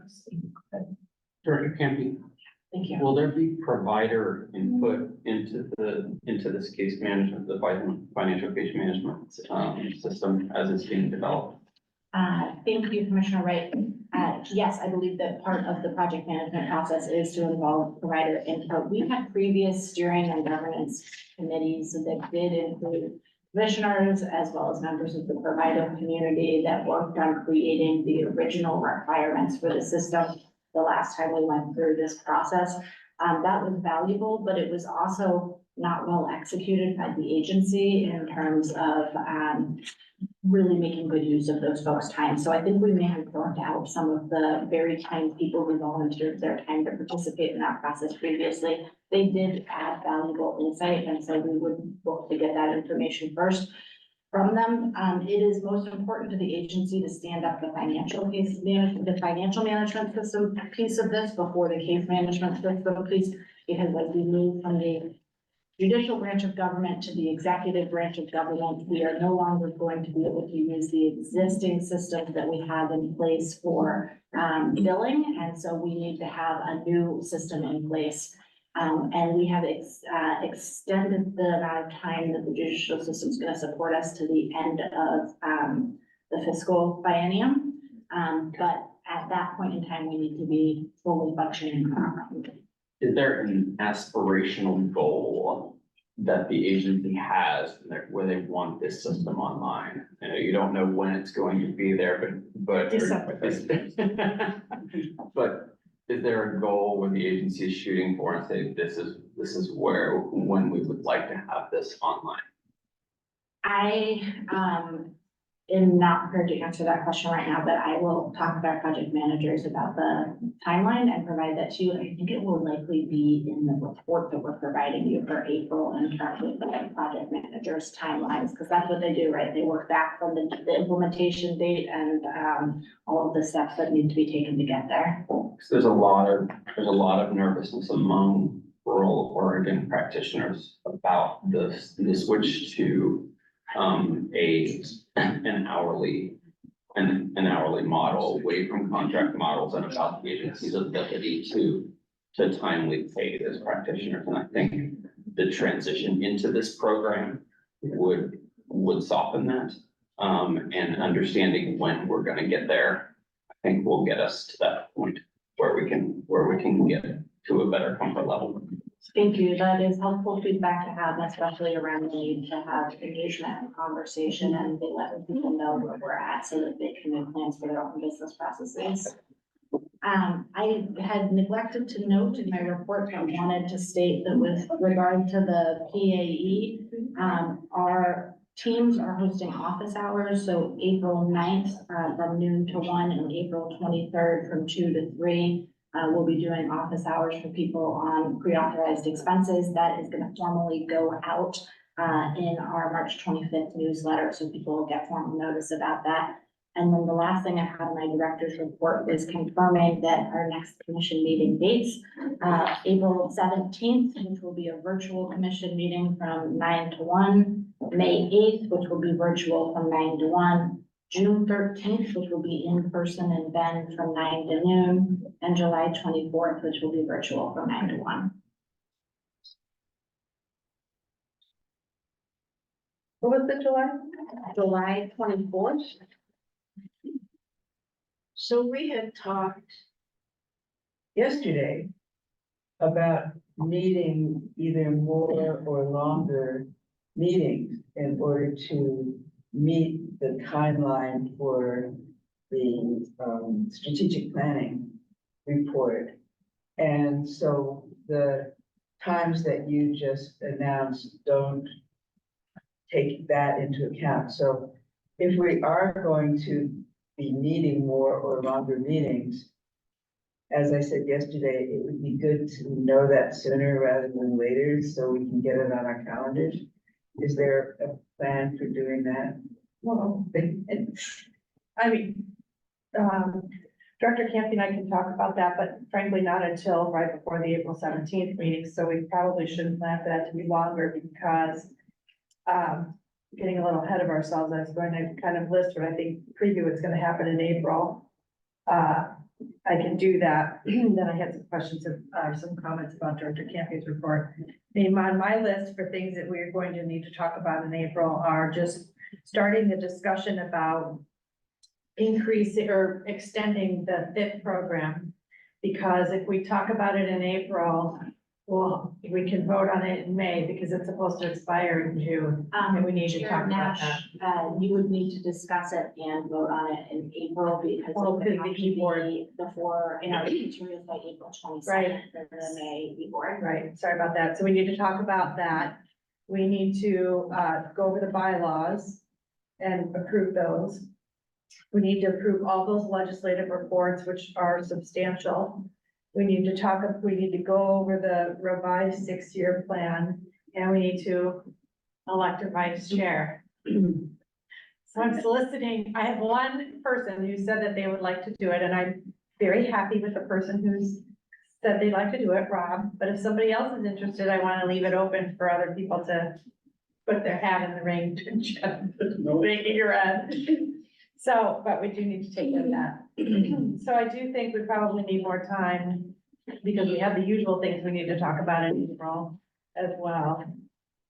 And Chair Nash, the other action item that I would anticipate in April is any other e-board requests. So like we talked about, this agency is looking for what opportunities exist in the procurement staff. If we end up needing to make a.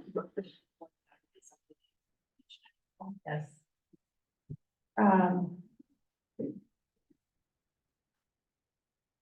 Well, judging by what happened today, and we won't have a 2-hour panel presentation, but here we are at, essentially 30. We went from 9 to 4:30 minus 2 hours, puts us at 3-ish, 2:30. So why don't we just plan on 9 to 3 and hope we finish early with a break for lunch? I'm not gonna make people sit there for 6 hours with no breaks, but let's plan on 9 to 3 with a break for lunch in the middle. On the 17th. On the 17th. Does that sound good to everybody? 17th of April? Yes. What was the date in May? The date in May is May 8th. So we'll be fairly quickly after your April meeting. I'm expecting the May 8th commission meeting to really focus on concepts, legislative concepts and pop concepts. And then June to be the date when the commission is moving, policy option package, directing the agency with regard to taking action on policy option. And I think that'll need to be longer because I anticipate, because it's going to be an in-person meeting, and then there's going to be a great deal of public comment about policy option packages and other things. So I don't think 3 hours is. Is there any way that Ben meeting hybrid? We can work on making that. I feel like I can't. I have meetings, so. We can work on making that hybrid option available for the event meeting. And I note that we traditionally end that meeting at noon because it is paired with the Oregon Criminal Defense Lawyers Association's national conference, annual conference, and that conference starts at 1 p.m. So we had traditionally stopped it at noon because a lot of people move on and to attend those occasions. I'll have to be in. We could start at 8. Sure, we'll be there. Yeah, we could do 8 to 12:45. I'll have several other committee expectations during the conference. Well, this is before. Because it doesn't start. I'm just saying it can't go over. Yeah, right. Okay, just a couple comments before we adjourn. One is just to kind of put this on the radar to piggyback a little bit on what Director Campy was saying about the financial case management system. That's the big risk for the commission and the agency is moving to the executive branch. So, and there's been discussions with the legislature about that to kind of put that on everyone's radar, and they have questions about where we are and what we're doing, and we have regular reports about that because and that's why the budget note got put in about the judicial department. But if we don't have, continuing till June, but if we don't have a financial case management system up and running, when we transition to the executive branch, without that additional support from OJD, we're going to have problems. We won't be able to pay anybody. So that is right up there with the unrepresented persons crisis. That's moved to the top of the agency priority. And then the other thing I wanted to ask is for the agency to consider mitigation strategies if we have not resolved the PAE issue by the time we come back to the commission in April. Are there things that that the commission could do on a temporary basis or even a long-term basis where, things like, can investigators just, know that they're going to have X number of hours so they can start working on a case? Can we develop some guidelines? So situations like Mr. Brown's situation where a witness disappears doesn't have to happen because he can't get authorization to go to another county. So just consider, it can you workshop things that might be able to fix those sorts of issues. I think would be helpful. All right, is there anything else before I? The only thing I really would just stress again is I think having routine communication with providers will go a long way toward, I think, building a relationship of trust. To say, hey, we know this is a terrible situation. We're doing our best. This is where we're at, and just routinely updating folks so that folks aren't filling in that narrative with their own assumptions about what's happening. Good point. I agree with that. And the other thing, I think, in addition to that, is I think rather than just explaining, hey, there's something about we're too short, so actually say, I'm really sorry. Yeah. I mean, showing the empathy, not just, that's just the way it is. So I'm sure that happens most of the time. Yeah, I mean, well, this goes back to what we talked about either yesterday, I think yesterday about, the newsletters only go out to the contract administrators or who's ever on the list. They only go out to it. So if you're not on the mailing list, how do we lawyers get information about why their approvals aren't going through? Right. So that, and I don't know the answer. I mean, but we have to figure out a way to get information out to more people. That's the big challenge. It was with the PAE, because actually a lot of the folks that use the PAE are, not contracted at all, right? It's investigators, it's psychologists, it's all of our vendors. So we did ask, Sean McRae if she would share on our behalf. It's not a good long-term strategy, but, that was part of one of the tools we used. And that is an OCDLA listserv that reaches a broader swath of folks than our newsletter does to try to get the information out to more people. But we do need to come up with, better ways to reach wider audiences. Why can't you just go to the employers and say, hey, can you share this out with your employees? Not everybody's got their lawyer. But I mean, I would think that that pool is still gonna be potentially larger than who subscribed to the newsletter. And why couldn't we have OCDLA send something out, or we put something to them saying, sign up for our newsletter, let them. Or is there a way to post a newsletter on the website? There's a way to post the newsletter on our website, but our website could use an overhaul. Yeah. It is not the most user friendly. But I in think it's a addition to not being user friendly, if it was there, it will be accessible when it becomes user friendly. Yes, that's true. I think it's a yes and, right? You could create an email list of your own, and you have the list of all the people who do contract work and their employees, they're all listed. It's listed in the back of the OCDLA book, but they're all listed, and that's probably a little out of date, because it could be several months out of date. Yeah. I put together Excel spreadsheets with people's emails and just did a vast MailChimp sort of thing. I don't have the resources to stay, but I mean, it could be done. I'm not saying you should do it, but it could be done. Okay, does anyone oppose being adjourning? Okay, thank you. Thanks. Thank you, everybody. Thank you for staff. Thank you, commissioners. Thank you.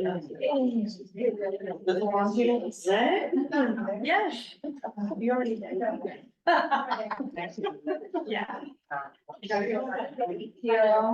In April. Yeah. Rob, you were on the first week of April. You were on the first week of April. Across, so we don't. Yeah. Just trying to take.